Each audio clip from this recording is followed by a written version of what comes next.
ठीक है, लिखना है। सॉल्यूशन में हमने कर लिया है काफ़ी आगे तक, ठीक है।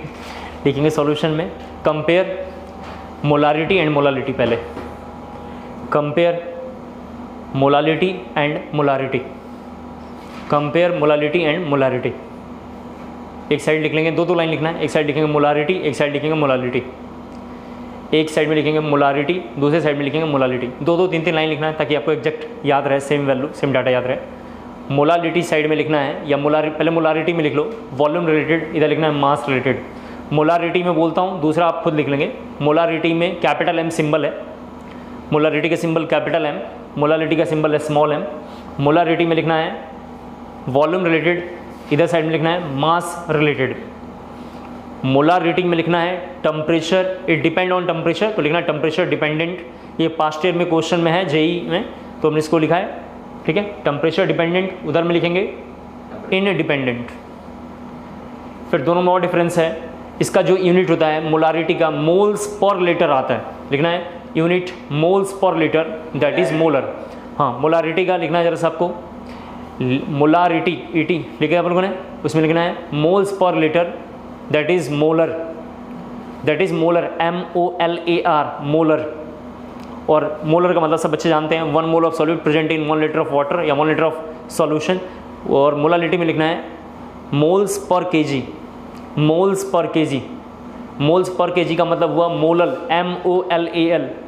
मोल्स पर केजी का मतलब हुआ मोलल, मोल्स पर केजी का हुआ मोलल। लिख दिया आप लोगों ने। नेक्स्ट हेडिंग थोड़ा सा लिखेंगे नॉर्मेलिटी। नेक्स्ट हेडिंग है नॉर्मेलिटी। नॉर्मेलिटी मैं बहुत डिटेल में करता हूँ और थोड़ा आप इसको देखेंगे तो थोड़ा आइडिया आ जाएगा। नॉर्मेलिटी से जनरली क्वेश्चंस जो सॉल्व हमें करना है उसको थोड़ा सा हम देखेंगे। तो नॉर्मेलिटी हमारी हेडिंग है और उसमें और करके लिखना, और करके लिखना है, मतलब इसके कई नाम है तो लिखना है नॉर्मेलिटी को और करके। Relation between molarity and normality, relation between molarity and normality, molarity and normality. CBSE board में मैं बताना चाहूँगा कि नॉर्मेलिटी नहीं है, CBSE बोर्ड में नॉर्मेलिटी नहीं है, और जेई मेंस और एडवांस और नीट में नॉर्मेलिटी है। तो फर्दर हम लोग यहाँ नॉर्मेलिटी को डिटेल में डिस्कस करेंगे। देखिए नॉर्मेलिटी का फॉर्मूला होता है, यहाँ पे लिखा हुआ है number of equivalent, number of equivalent of substance, number of equivalent of substance divided by volume in litre, ये लिखना है divided by volume in litre.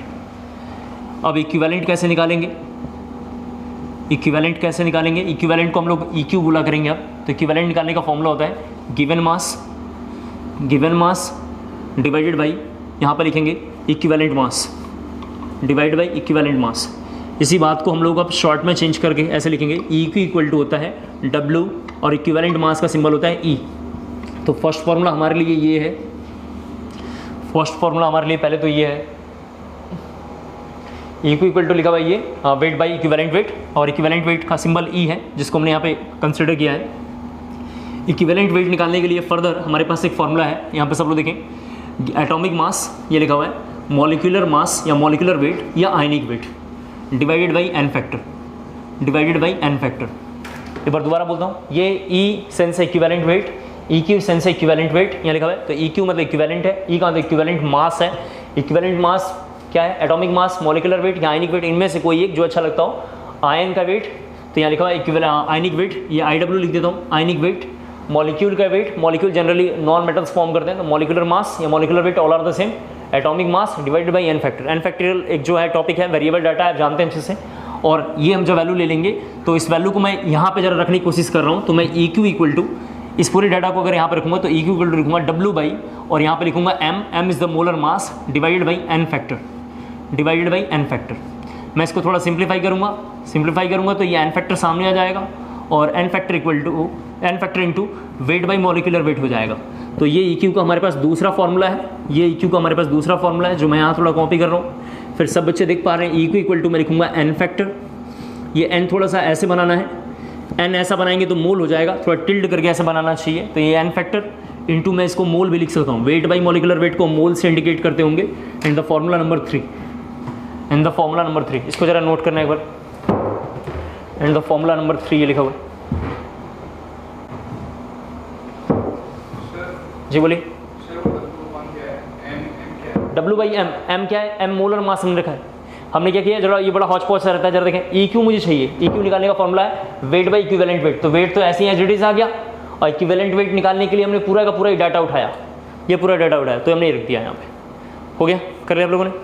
फिर सब बच्चे जरा देखें, ये EQ का डाटा थोड़ा देखना है, EQ का डाटा n में रख देते हैं, इस पूरे डाटा को उठाकर पहले वाले लाइन में रख दूंगा, जैसे ही पहले वाले लाइन में रखूंगा तो n इक्वल टू यहाँ पे आ जाएगा, ये पूरा डाटा सेम, यानी यहाँ पे आएगा n फैक्टर, अच्छे से देखें आप, इनटू यहाँ पे लिखेंगे मोल्स और यहाँ पे लिखेंगे लीटर, यानी वॉल्यूम, और वॉल्यूम किस में है, लीटर में है। तो नेक्स्ट हमारा फॉर्मूला जो है ये है, जिसका नाम फॉर्मूला नंबर 4 लिखना है। अब फाइनली जरा सब लोग देखें, n इक्वल टू, मैं इसको चाहूँ तो ऐसे भी लिख सकता हूँ, n factor into molarity, into molarities को और डिफाइन कर सकता हूँ। तो फॉर्मूला नंबर ये जो है 5, मतलब 5 ऐसे रोमन में लिख रहे हैं तो 5, ये 5 फॉर्मूले हैं, जरा इसको नोट करना है।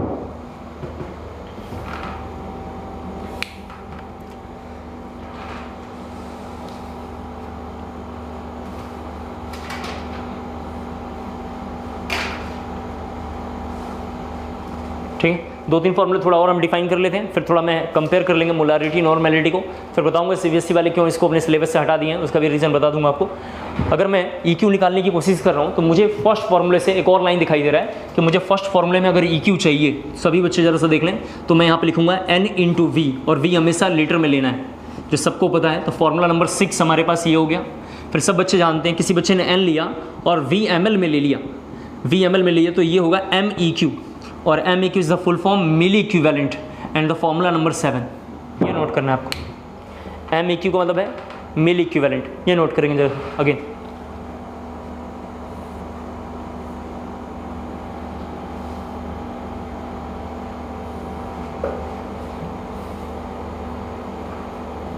हो गया, लिखना है कंपेयर मोलारिटी एंड नॉर्मेलिटी, थोड़ा हमें कंपेयर करना है दोनों को, जो काम का है। Compare molarity and normality, compare molarity and normality, compare molarity and normality.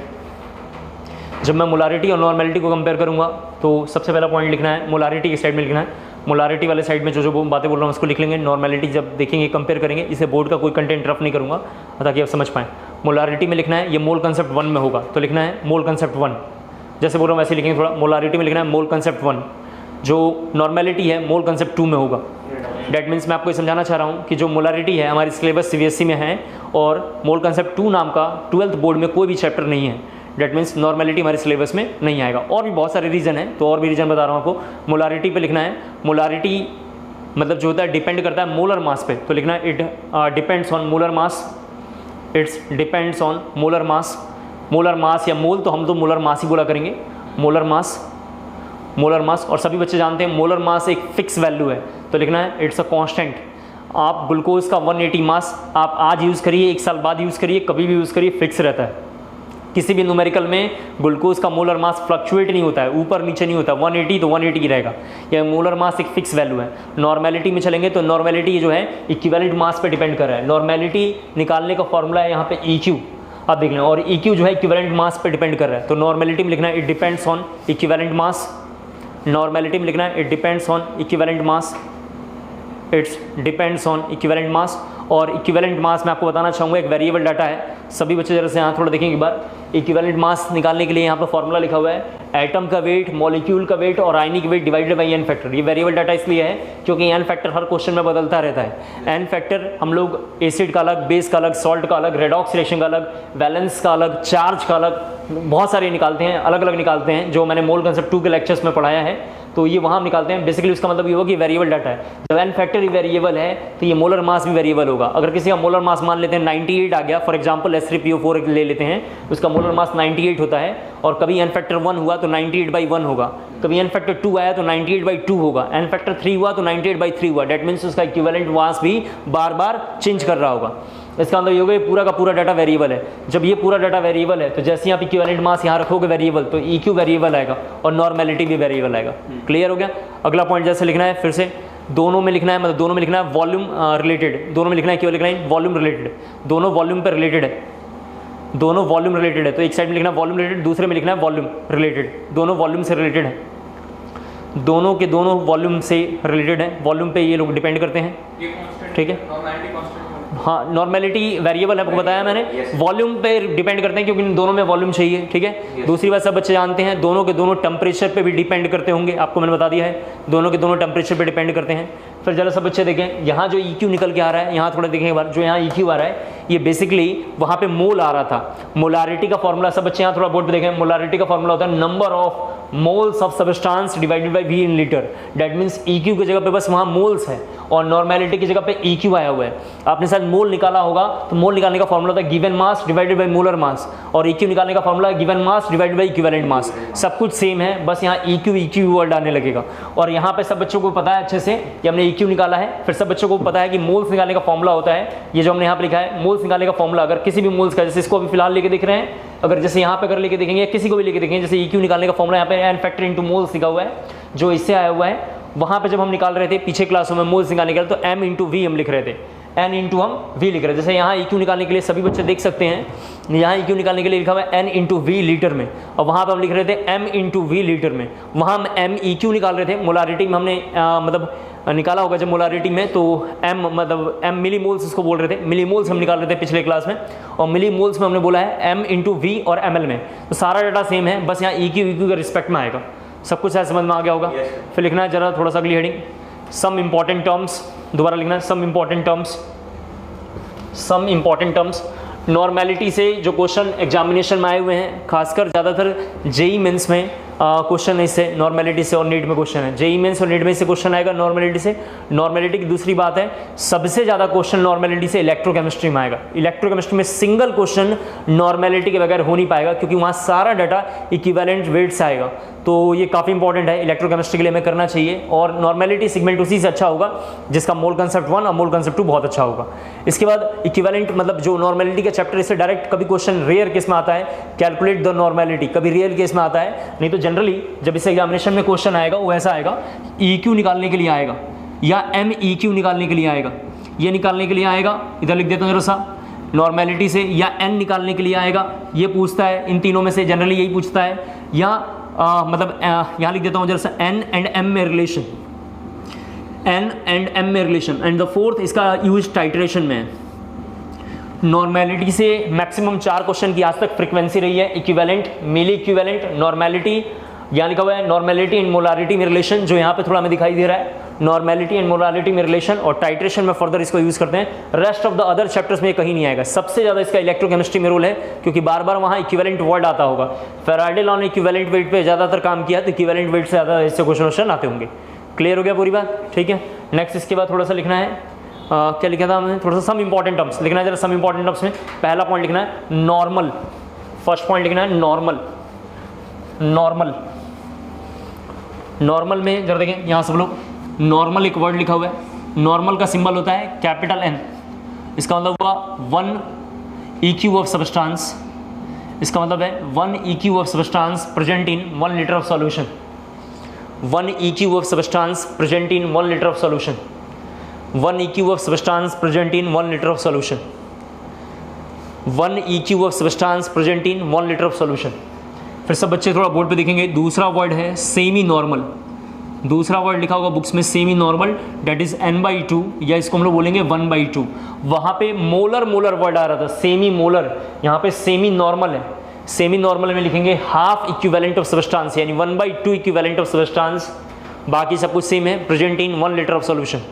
Half EQ of substance present in 1 litre of solution, half EQ सेंस equivalent, half EQ of substance present in 1 litre of solution. फिर similar अगला word है penti normal, अगला word है penti normal, that means we can say N/5 और 1/5। N/5 तो लिखेंगे 1/5 EQ of substance, 1/5 EQ of substance present in 1/5 EQ of substance present in 1 litre of solution. And finally last लिखेंगे deci normal, deci normal N/10 और 1/10।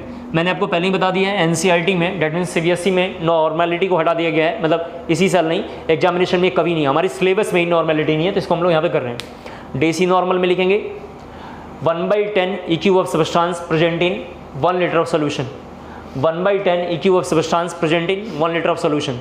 Group A में एक बार मैं ज़रा शुरू से बोल देता हूँ। ग्रुप ए में टेम्परेचर पे डिपेंड कर रहा है, ग्रुप ए जो है वॉल्यूम रिलेटेड है। ग्रुप बी के बारे में हमने पिछले क्लास में बात कर लिया है। ग्रुप बी जो है वो मास रिलेटेड है, टेम्परेचर पे इंडिपेंडेंट है। दोनों को कन्वर्जन, हम जो अभी क्वेश्चंस को जनरली देखेंगे उसमें कन्वर्ट करने के लिए हमें डेंसिटी बेसिकली चाहिए।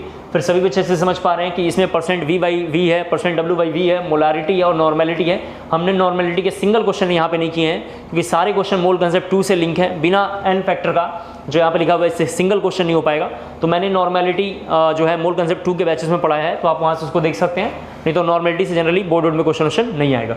इसके बाद ग्रुप बी में अगर हम चलेंगे तो परसेंट डब्ल्यू बाई डब्ल्यू को हमने यूज़ कर लिया है, मोल फ्रैक्शन हमने देख लिया है, और उसके बाद हमने आपसे बताया कि मोलालिटी हमने देख लिया है। पीपीएम एक वर्ड है जिसको मैं यहाँ पे नहीं पढ़ाऊंगा, अगेन उसे भी मैंने मोल कंसेप्ट 2 में पढ़ाया है। Ppm is defined for hardness and softness of water. किसी मॉलिक्यूल की हार्डनेस कितना है, आप टीडीएस मीटर घर में यूज़ करते हैं, उसको पीपीएम वगैरह से डिफाइन करते हैं, तो उसको हमने मोल कंसेप्ट 2 में किया है। वो टॉपिक में यहाँ हो नहीं पाएगा। सीबीएसई बोर्ड में जो सबसे ज़्यादा क्वेश्चन आज तक आए हुए हैं, लास्ट 10 साल का पेपर उठा कर देखेंगे तो मोल फ्रैक्शन, मोलालिटी और मोलारिटी सबसे ज़्यादा क्वेश्चन है। Mole fraction, molality and molarity से ज़्यादा क्वेश्चन है। पूरी बात सबको समझ में आ गया। नेक्स्ट हेडिंग इसके बाद थोड़ा सा लिखेंगे, ठीक है। अगली हेडिंग लिखना थोड़ा सा, compare formality and molarity. Compare formality and molarity. Compare formality and molarity. Compare formality and molarity. कोई कंपेयर नहीं करना है, बस 1-2 लाइन लिखना है, ठीक है। तो थोड़ा लिखना है, ऐसे ही लिखना है। In term of ionic compound, ऐसे लिखना है, in term of ionic compound molarity is known as formality. In term of ionic compound molarity is known as formality. Molarity is known as formality. Rest of the other सब कुछ same है, सब बच्चे जानते हैं। जो मोलारिटी का formula होता है वही यहाँ पे होगा। जैसे यहाँ पे फॉर्मूला होता है number of moles of solute, तो यहाँ भी वही हम लिखेंगे। लेकिन सब बच्चे जानते हैं इस बार जो सॉल्यूट होगा वो कैसा होगा, आयनिक कंपाउंड होगा। आयनिक कंपाउंड होगा। और वहाँ पे जब हम आयनिक मास रख रहे, मतलब मोलर मास रख रहे थे, तो यहाँ रखेंगे आयनिक वेट। आयनिक वेट सब कुछ सेम है। जैसे मोलारिटी का फॉर्मूला होता है N/V, तो हमने यहाँ पे ये लिख दिया, और V लीटर में ले रहे हैं तो यहाँ भी V लेंगे और लीटर में लेंगे। ये दोनों डाटा सब कुछ सेम है, बस ये आयनिक कंपाउंड के लिए डिफाइन है और ये बस और बस कोवेलेंट के लिए डिफाइन है। आपने आज तक मोलारिटी जिसका निकाला होगा अपने साथ मार्क किया होगा, H2SO4, H3PO4, ग्लूकोज वगैरह वगैरह, एल्कोहल वगैरह के निकालते हैं। And all are the non metals compound या all are the molecular compounds, that means molarity इसके लिए डिफाइन है। उम्मीद करता हूँ शायद सबको समझ में आ गया होगा। नेक्स्ट हेडिंग इसका लिखेंगे dilution formula. Dilution formula for molarity. Next हमारी हेडिंग है dilution formula for molarity. Dilution formula for molarity. Molarity के लिए एक डाइल्यूशन फार्मूला है, जरा उसको देखते हैं क्या होता है। ये लिखना है उसमें थोड़ा सा, process of addition of water. Process of addition of water in any solution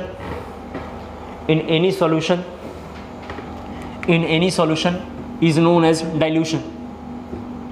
is known as dilution.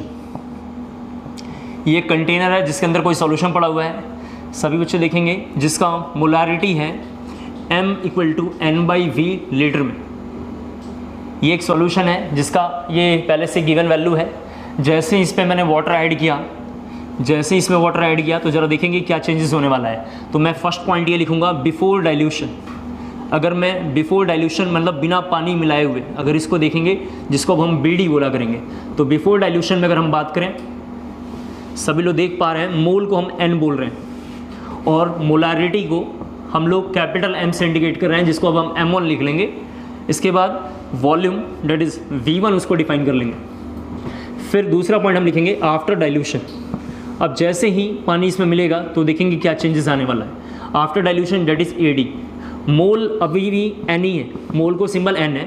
और जब मोलारिटी के बारे में बात करेंगे जिसका नाम अब M2 है, जैसे ही इसमें वाटर ऐड होगा यानी VW ऐड होगा तो ये वॉल्यूम बढ़ जाएगा। वॉल्यूम जैसे बढ़ेगा मोलारिटी शायद कम हो जाएगा। डैट मीन्स M2 की वैल्यू कम हो जाएगी M1 से। सबको शायद समझ में आ रहा होगा। एंड फाइनली वॉल्यूम के बारे में अगर हम बात करें, वॉल्यूम डेट इज़ V2 है तो V2 ज़्यादा होगा V1 से, और V2 सर कितना होगा तो V1 + VW volume of water. सबको क्लियर हो गया होगा।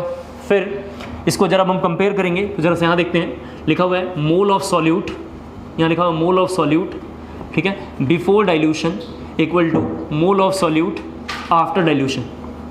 मोल ऑफ सॉल्यूट आफ्टर डाइल्यूशन जब दोनों को रखेंगे तो फर्स्ट पार्ट में होगा M1 V1, सब बच्चे जानते हैं कैसे होगा। इसके लिए अगर देखेंगे तो इसकी मोलारिटी का फॉर्मूला है M1 इक्वल टू N/V1 है और इसका मोलारिटी इक्वल टू है N/V2 है। तो यहाँ से अगर N बाहर निकालेंगे तो M1V1 हो जाएगा और यहाँ पे निकालेंगे तो M2V2 हो जाएगा। तो ये फॉर्मूला थोड़ा एक हमने डिफाइन कर लिया है, जो थोड़ा सा molarity mixing of dilution formula of molarity है ये, डाइल्यूशन फार्मूला ऑफ मोलारिटी।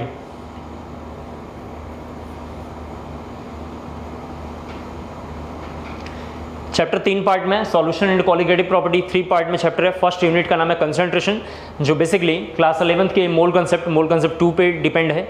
और सेकंड सेगमेंट में केमिकल इक्विलिब्रियम और गैस स्टेट के ज़्यादा कंसेप्ट आएंगे, जिसका नाम है Raoult's law of vapour pressure और डॉल्टन्स ऑफ पार्शियल प्रेशर, बीच बीच में ये सब आएंगे, वो सेकंड टर्म है। और the third and last term है जिसका नाम है कॉलिगेटिव प्रॉपर्टी एंड वांटा फैक्टर या एबनॉर्मल कॉलिगेटिव प्रॉपर्टीज़ के बारे में हम थोड़ा डिस्कस करेंगे। तो 3 पार्ट्स में कॉलिगेटिव प्रॉपर्टी, राउल्ट्स लॉ वगैरह बीच में है, और फर्स्ट पार्ट जो इस चैप्टर का नाम है कंसंट्रेशन टर्म। हो गया, लिख दिया आप लोगों ने? फिर लिखना again dilution formula for normality, थोड़ा कंपेयर करते हुए आपको पढ़ा रहा हूँ ताकि आप समझ पाएँ। डाइल्यूशन फॉर्मूला फॉर नॉर्मेलिटी, मैंने मोल कंसेप्ट 2 में डाइल्यूशन फार्मूला ऑफ नॉर्मेलिटी पे क्वेश्चन वगैरह कराया है। इस चैप्टर में नहीं आएगा, लेकिन यूनिट में लिखा हुआ है, इसलिए बार बार मैं रिपीट कर रहा हूँ ताकि आप समझ पाएँ कि दोनों में क्या रिलेशन है। डाइल्यूशन फार्मूला ऑफ नॉर्मेलिटी सभी बच्चों को अच्छे से पता है कि मैं सेम सॉल्यूशन सेम कंसेप्ट है, एक बार बोल देता हूँ, आप सुन लें। आप सभी बच्चों को पता है नॉर्मेलिटी इक्वल टू EQ/V लिखता मैं यहाँ पे, अगर लिखना होता तो EQ/V लिखता, और जैसे ही वाटर ऐड करता वॉल्यूम बढ़ता तो फिर से नॉर्मेलिटी कम हो जाता। डैट मीन्स सब कुछ सेम है, जहाँ जहाँ M लगा हुआ है वहाँ N लगता, और जहाँ जहाँ मोल आया हुआ है उसकी जगह पे EQ आता। Rest of the other parts are similar. उम्मीद करता हूँ सबको क्लियर हो गया होगा। एंड द फाइनल सोल्यूशन केवल हमें ये दिखाई देता N1V1 इक्वल टू मुझे दिखाई देता M2V2। उम्मीद करता हूँ शायद समझ गए होंगे आप लोग।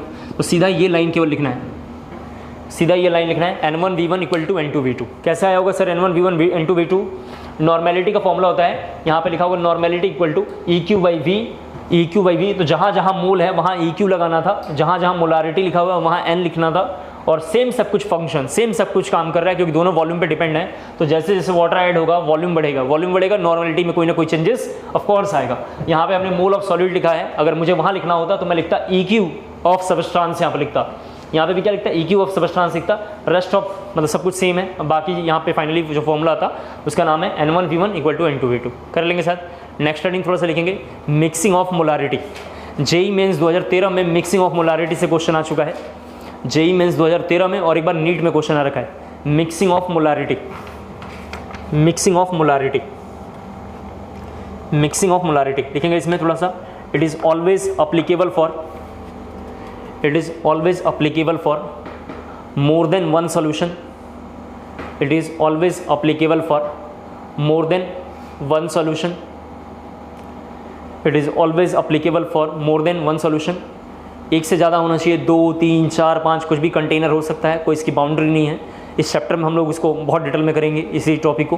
फिर लिखना है कंडीशन है कुछ, तो लिखेंगे जरा सा सॉल्यूशन हैविंग, कंडीशन लिखना है जरा सा आपको थोड़ा सा, ठीक है। सॉल्यूशन हैविंग, ये कंडीशन है कि मिक्सिंग मोलारिटी कब होगी, तो लिखना है solution having same ion, solution having same ion, solution having same ion, that is HCl plus HCl, that is HCl plus HCl, HCl plus HCl, और NaCl plus NaNO3, NaCl plus NaNO3, NaCl plus NaNO3 same ion. और लिख दिया आप लोगों ने, ये सारी बातें लिखा। फिर लिखना एंड सेम आयन और सेम चार्ज, और लिखना सेम चार्ज मतलब and same charge, and same charge. Same charge में सब बच्चे जानते हैं, सेम आयन सेम चार्ज एक बात हो गया, और सेम सबस्टांसेस भी हो सकता है, कई बार सेम सबस्टांसेस भी लिखा होगा। तो एक बार दोबारा बोलता हूँ, mixing of molarity same ion के लिए वैलिड है, सेम आयन के लिए वैलिड है जिसमें सेम आयन दिखाई दे, या वो दोनों के दोनों मॉलिक्यूल सेम हो, सेम का मतलब हुआ एसिड हो और बेस हो। दो डिफरेंट क्यों नहीं ले सकते हैं सर? दो डिफरेंट किसी बच्चे ने लिया, जैसे HCl लिया जो एक डिफरेंट है, और किसी बच्चे ने NaOH लिया जो ये भी एक डिफरेंट है। ए और बी दोनों के नेचर अलग अलग हैं, एक एसिड एक बेस है, एक एल्कली है। आप जानते हैं ये एल्कली है, ये एसिड है। जैसे रिएक्ट करेंगे तो बना लेंगे NaCl और प्लस वाटर, तो बेसिकली ये सॉल्ट बना लेंगे, बेसिकली सॉल्ट बना लेंगे। क्लियर हो गया? तो रीज़न इसका ये है कि सॉल्ट बना लेंगे, यानी दे रिएक्ट नहीं करना चाहिए। मैक्सिमम मोलारिटी वहाँ वैलिड है जब दोनों रिएक्ट ना करते हों। दोनों रिएक्ट तभी नहीं कर पाएंगे जब दोनों का सेम आयन हो, या दोनों का चार्जेस वगैरह सब कुछ सेम हो, या मे बी दोनों का सेम नेचर हो, either it may be acid और बेस वगैरह कुछ भी हो सकता है। क्लियर हो गया? थोड़ा देखते हैं जरा से इसको, मैक्सिमम मोलारिटी को जरा डिफाइन करते हैं। रफ करता हूँ मैं, एक लाइन और लिख लेना, they do not applicable, they do not applicable, they do not applicable for different nature, they do not applicable for different nature like HCl plus NaOH, आप समझते हैं, they different they do not applicable for different nature, they do not applicable for different nature। सब बच्चे board पे देखेंगे, एक container है, इस कंटेनर में, जिस कंटेनर का नाम है सॉल्यूशन 1, इस सॉल्यूशन में सबको पता है कि जो मोलारिटी है उसका नाम है N/V लीटर में। तो मैं अगर यहाँ से N निकालूंगा तो M1V1 होगा, ये लिखा हुआ है यहाँ पे, और इसका जो वॉल्यूम होगा वो है V1, यहाँ पे सबको अच्छे से दिख रहा है।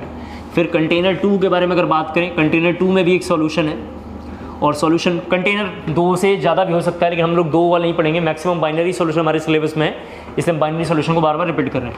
यहाँ पे अगर जब मैं मोलारिटी के बारे में बात करूँगा तो N/V फिर से होगा लीटर में, और सभी बच्चे समझ पा रहे हैं, ये जो V लीटर में है इस तरह लिख दिया, और इसका N डिफाइन होगा तो M2V2 होगा, क्योंकि कंटेनर नंबर 2 है, और वॉल्यूम इसका जो होगा V2 होगा।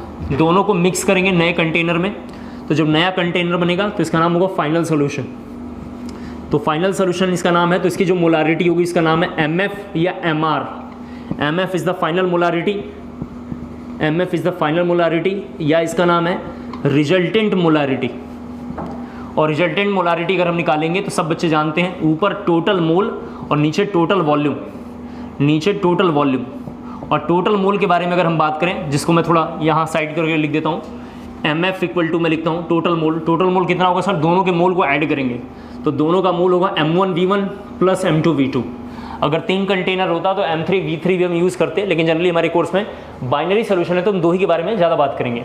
और नीचे टोटल वॉल्यूम, दोनों के वॉल्यूम ऐड होगा, तो वॉल्यूम इज एडिटिव प्रॉपर्टी, दोनों को ऐड करेंगे तो V1 प्लस V2 होगा। ये जरा सा आपको कॉपी करना है, ये मोलारिटी का नेक्स्ट फॉर्मूला है।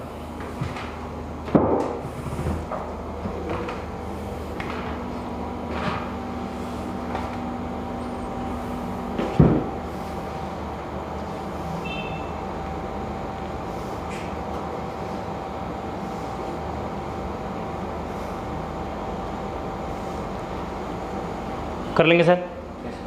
2 क्वेश्चन थोड़ा हम लोग करेंगे। एक तो जेईई में 2013 का सेम क्वेश्चन ही लिख लेते हैं। लिखना है क्वेश्चन, कैलकुलेट काट के ऐसे लिखना, शुरू से लिखना, सेम क्वेश्चन, पूरा क्वेश्चन ही बोल देता हूँ, सेम सब कुछ डाटा लिखना। 200 ml, सारा डाटा सेम बोल देता हूँ ताकि आपको लगे एकदम सर प्रीवियस क्वेश्चन फॉलो कर दिए। 200 ml of 0.2 molar, 200 ml of 0.2 molar HCl solution, 200 ml of 0.2 molar HCl solution is mixed with 300 ml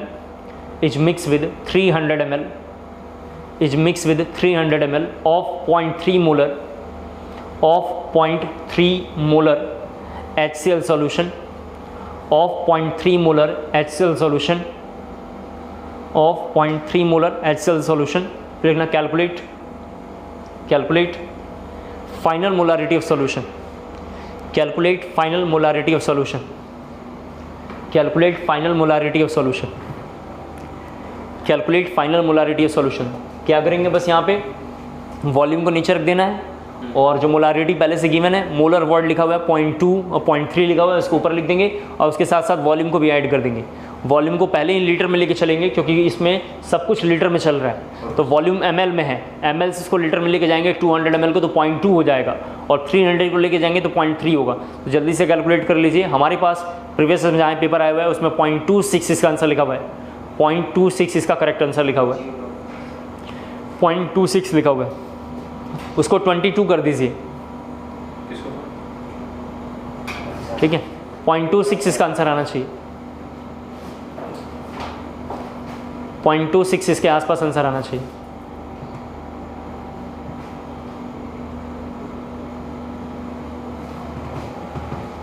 point 26 के आसपास इसका आंसर आना चाहिए।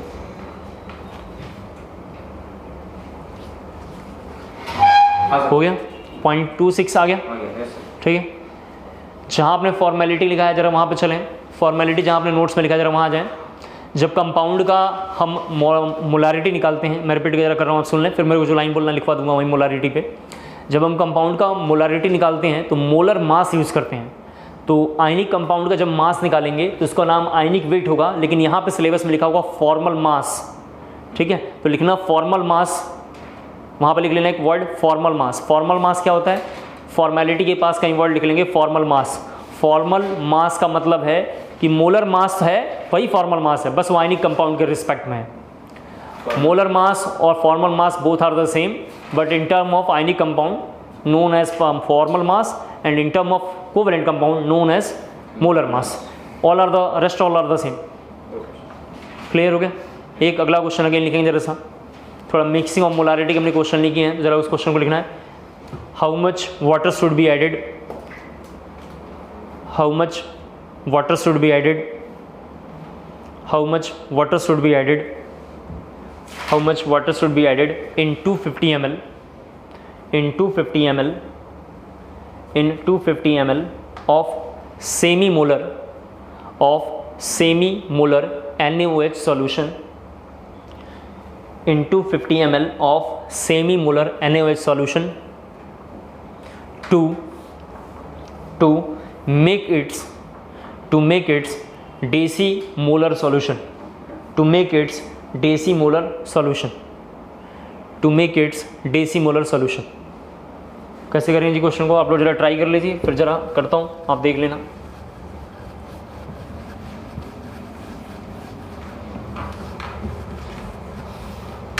सभी बच्चे जरा देखें, अपने पास तो बस एक ही फॉर्मूला है मिक्सिंग ऑफ मोलारिटी का, M1V1 इक्वल टू M2V2। अगर मैं M1 के बारे में बात करूंगा तो 1/2 लिखा हुआ है, 1/2 कहाँ से आया सर, सेमी मोलर लिखा हुआ है। और V1 के बारे में क्वेश्चन में 250 ml लिखा हुआ है, क्वेश्चन में V1 के बारे में 250 ml लिखा हुआ है। M2 के बारे में बात करें तो 1/10 लिखा हुआ है। M2 के बारे में क्वेश्चन में लिखा हुआ है डेसीमोलर, डेसीमोलर हमने पिछले क्लास में बात कर लिया, 1/10 लिखा हुआ है। और V2 सब बच्चे जानते हैं क्या करना है, V2 अपने को निकालना है, और V2 यहाँ से निकालना है तो यहाँ पर रखेंगे, तो 1/2 इंटू 250 1/10 इंटू V2। तो उम्मीद करता हूँ यहाँ से शायद निकल जाएगा आपको। क्या कहते हैं आप सर, V2 भी कितना आएगा जरा सा बताइए। तो आप अच्छे से जानते हैं, मेरे से कोई पूछेगा V2 जरा कितना आएगा तो मैं लिखूंगा 250 प्लस V। उम्मीद करता हूँ कोई डाउट नहीं आना चाहिए।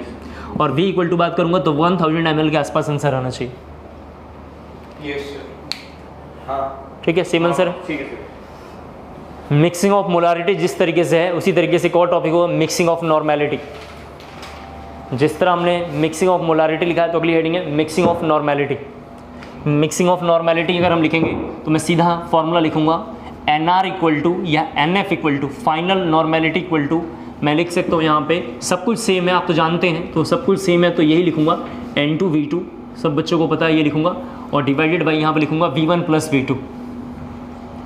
मिक्सिंग ऑफ नॉर्मेलिटी में ये फॉर्मूला सीधा केवल नोट डाउन करना है आपको। मिक्सिंग ऑफ नॉर्मेलिटी में सिर्फ और सिर्फ फॉर्मूला नोट करना है।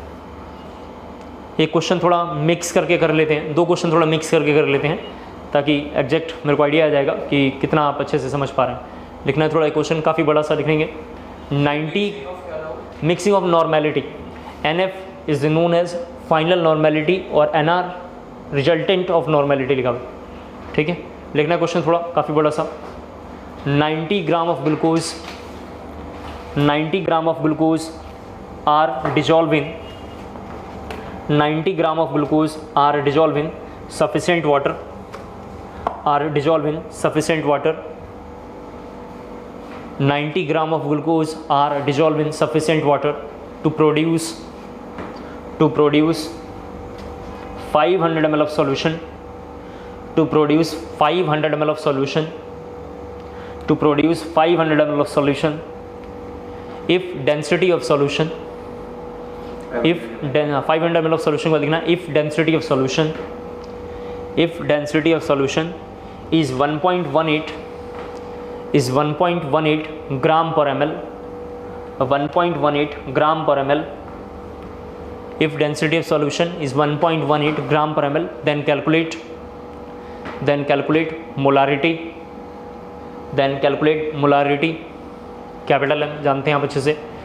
फिर लिखना molality small M, molality percent W by W, percent W by W.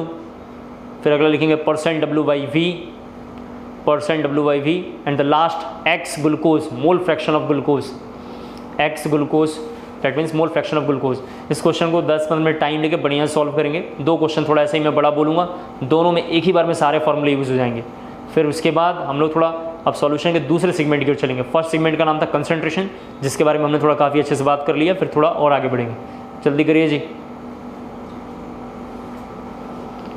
जल्दी करो तुम लोग।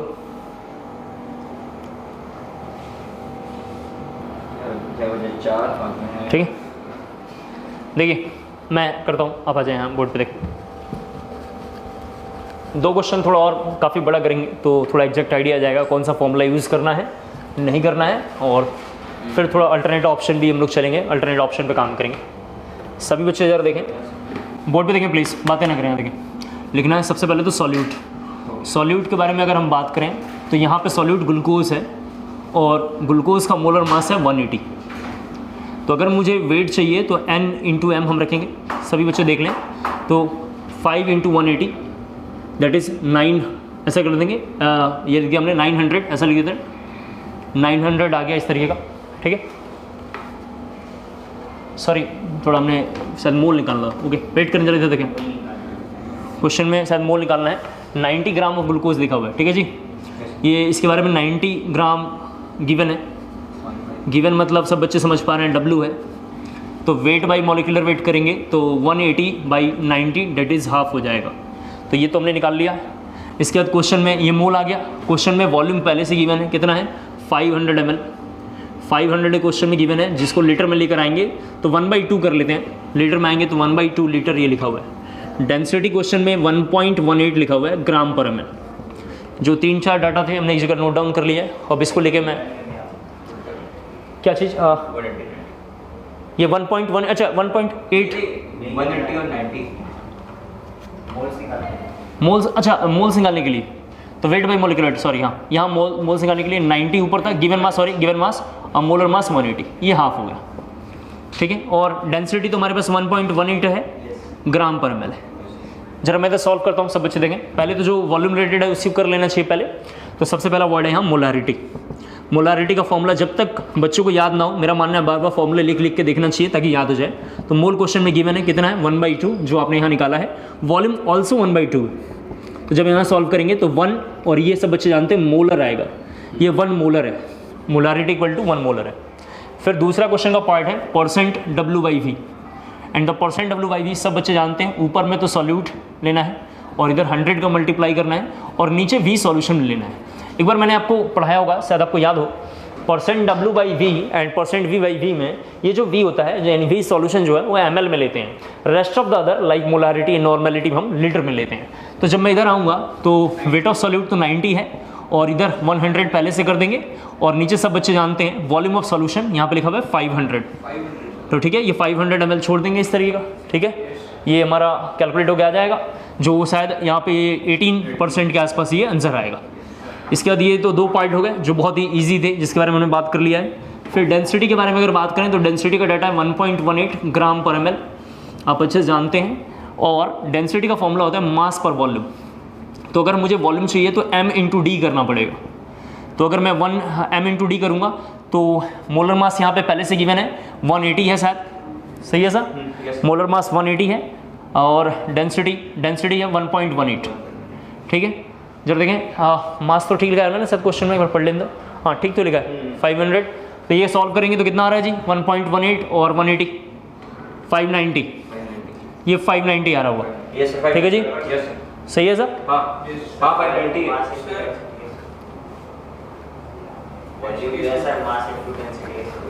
इंटू डेंसिटी नहीं होगा। ये मास था, सॉरी हाँ मास था ये, सॉरी V इंटू डी था। सही है, क्योंकि वॉल्यूम 500 है। सॉरी यहाँ एक गलत हो गया, वॉल्यूम हमारे ये लिखा हो तो 590। तो ये जो m है ये मास ऑफ सॉल्यूशन है, ये मास ऑफ सॉल्यूशन है। सही है सर, ये मास ऑफ सॉल्यूशन है मे बी। ठीक है जी, तो हम 590 है, ये 590 ग्राम है। अब मैं वॉल्यूम 500, अच्छा ये 500 है, सॉरी हाँ वॉल्यूम 500 है। वॉल्यूम 500 है और 1.180 ठीक तो है। फिर जब देखें अगर मास ऑफ सॉल्वेंट निकालूंगा, यहाँ से देखें मास ऑफ सॉल्वेंट अगर निकालता हूँ तो मास ऑफ सॉल्वेंट जो इसमें से लेस कर देंगे 590 माइनस 90 कर देंगे तो 500 आ जाएगा, 500 ग्राम। ये 90 ग्राम हमने सॉल्यूट का निकाल लिया अलग। फिर सभी बच्चे जानते हैं परसेंट W/W निकालना है, और परसेंट W/W के बारे में बात करेंगे तो जिसका निकालना है ऊपर और नीचे 590 लेंगे, क्योंकि यहाँ पे W ये लेंगे और इंटू 100। सभी बच्चे जानते हैं नीचे मास ऑफ सॉल्यूशन लेना था, हमने ये लिखा है। क्लियर हो गया आपको? थोड़ा सा इसको रफ करता हूँ इधर, ठीक है? आपने ये नोट कर लिया जी इधर वाला? हाँ ठीक है, देखते हैं थोड़ा सा आगे। इसके बाद परसेंट W/W हमने निकाल दिया है। फिर कैपिटल M तो निकाल दिया है, स्मॉल m देखें, स्मॉल m इक्वल टू होता है मोल्स ऊपर में लेना है, और नीचे सब बच्चे जानते हैं केजी में सॉल्वेंट लेना है, या सॉल्वेंट इन केजी में लेते हैं। तो सब बच्चे देखें हाफ तो ये लेंगे, और सॉल्वेंट यहाँ पे 500 ग्राम लिखा हुआ है, यहाँ पे लिखा हुआ 500 ग्राम, 500 को भी हम 1/2 कर देंगे तो ये 1 आएगा, लेकिन इसका मतलब है 1 मोलर। और पहले आ रहा था 1 मोलर। मोलर वर्ड हमने थोड़ा अच्छे से डिफाइन कर दिया आज की क्लास में, तो ये जरा सा हो गया। इसके बाद लास्ट फाइनली एक्स ग्लूकोज है, जिसको निकालने के लिए सब बच्चे जानते हैं एक्स ग्लूकोज निकालने के लिए हाफ ऊपर लेंगे जिसका निकालना है, इसको भी थोड़ा ऐसा लिख देता हूँ, N ग्लूकोज जिसका निकालना है ऊपर, और नीचे N glucose plus N water लेंगे। और सभी बच्चे समझ पा रहे हैं, हाफ ऊपर में, इधर में हाफ प्लस, और वाटर की वैल्यू वहाँ पे क्वेश्चन में लिखा हुआ है 500/18, 500/18 आ जाएगा। तो जो भी आएगा आंसर आप इसको फाइनली देख लेंगे, ठीक है? यस सर, हाँ ठीक है, कर लेंगे सर मेरे हिसाब से। लिखना है थोड़ा इसके बाद सम लिखना है some special formula. Next heading है सम स्पेशल फॉर्मूला, ये रफ करता हूँ मैं।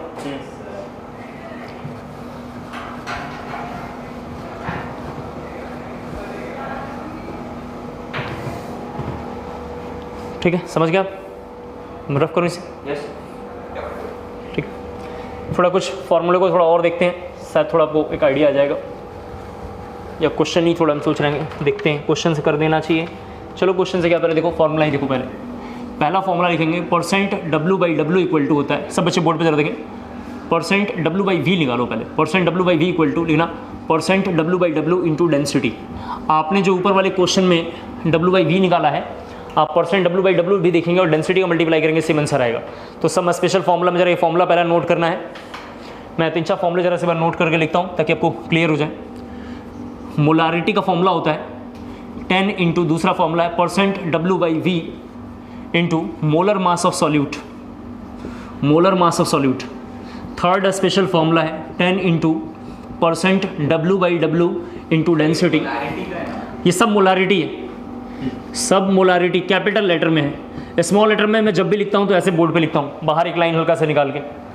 तो ये थर्ड फार्मूला है मोल ऑफ सॉल्यूट, थर्ड फार्मूला है, ये सब मोलारिटी है, कैपिटल एम है, कैपिटल एम बार बार लिखा हुआ है।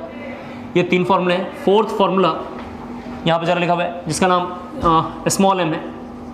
स्मॉल एम इक्वल टू लिखेंगे 1000 into capital M 1000 minus V।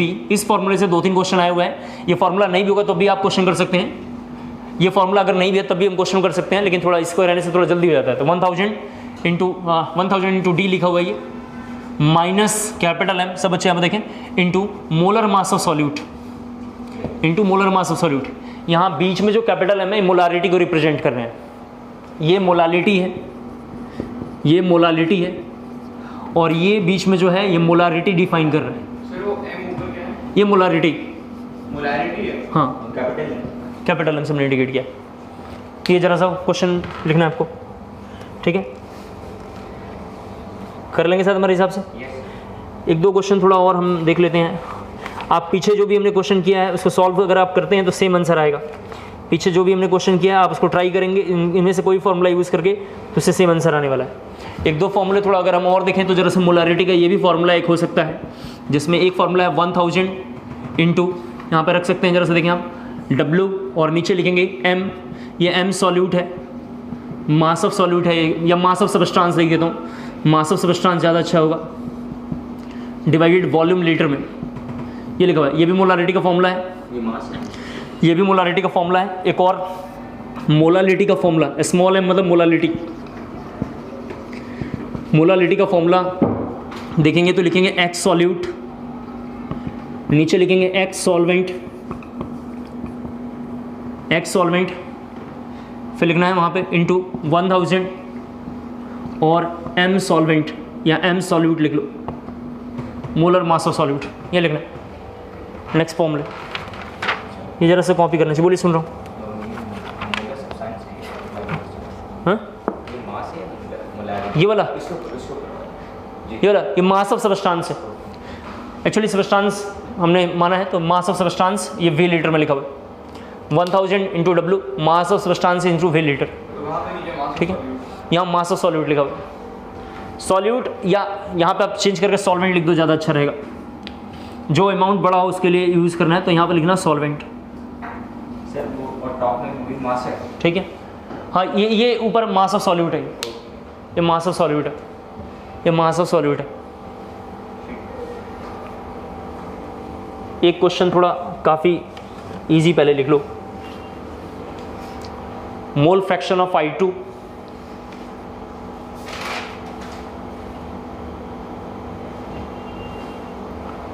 हो गया। लिखना question, mole fraction of I2 iodine, mole fraction of I2 in benzene, in benzene, bracket में लिखना 78, पहले ही बोल दे रहा हूँ, ब्रैकेट में लिखना 78 मोलर मास है 78, ब्रैकेट क्लोज करके लिखना इज 0.2, ब्रैकेट क्लोज करके लिखना is 0.2, calculate the molality of the solution, calculate the molality of the solution, calculate the molality of the solution, calculate the molality of the solution, calculate the molality of the solution. कैसे करेंगे question को, बोलता हूँ जरा से, कैसे करेंगे question को, देखो एक बार सुन लें यहाँ पे। किसका? आयोडीन का, आयोडीन की ज़रूरत ही यहाँ नहीं है, बेवकूफ़ो यहाँ आ जाओ, इस फॉर्मूले को यूज़ करेंगे, इसके अलावा अपने पास कोई फार्मूला नहीं है। और सबसे शानदार यहाँ देखिए, एक्स सॉल्यूट क्वेश्चन में 0.2 गिवन है, ठीक है जी, तो यहाँ पर ये फार्मूला यूज़ करना है, यहाँ लिखेंगे 0.2, और सर एक्स सॉल्वेंट निकालना है तो 1 माइनस एक्स सॉल्यूट, 0.8, क्योंकि एक्स से प्लस एक्स बी वगैरह वगैरह 1, तो इसमें 1 माइनस 0.2 करेंगे तो 0.8 आ जाएगा, और 78 यहाँ रख देना था, पहले से ही मैंने बता दिया है। और आयोडीन की बिल्कुल जरूरत नहीं, और वैसे आयोडीन का मास 127 होता है, जिसको हम पोलारीमीटर ट्यूब में यूज़ करते होंगे, बहुत दूर आएगा, वाल्डन इन्वर्जन में उसका यूज़ होता है, बाकी अभी आपके सिलेबस वगैरह में नहीं है। लिख दिया आप लोगों ने? जो भी आंसर होगा देख लेंगे आप एग्जैक्ट। एक क्वेश्चन थोड़ा काफ़ी बड़ा और लिख लीजिए, 2 क्वेश्चन थोड़ा और कर लेते हैं, एक काफ़ी बड़ा। मैंने बता दिया सीधा 70, सॉल्वेंट इसमें कौन है? बेंजीन है। अब बेंजीन का मोलर मास 78 है, कार्बन का 6 टाइम मल्टीप्लाई करोगे तो 12 इंटू 6 72, और 6 हाइड्रोजन जोड़ देंगे तो 78 ही तो होगा। ओके, सबको क्लियर हो गया होगा? चलिए लिखना है क्वेश्चन थोड़ा एक काफ़ी बड़ा क्वेश्चन लिख लीजिए, थोड़ा आराम से टाइम लीजिए, फिर बढ़िया से करके फिर थोड़ा आगे बढ़ते हैं। क्वेश्चन है, an aqueous solution contain 28% W/W, an aqueous solution contain 28% W/W of KOH, of potassium hydroxide, KOH, if density of solution is 1.25, if density of solution is 1.25 gram per ml, is 1.25 gram per ml, is 1.25 gram per ml, then calculate capital M molarity, then calculate capital M molarity, comma molality,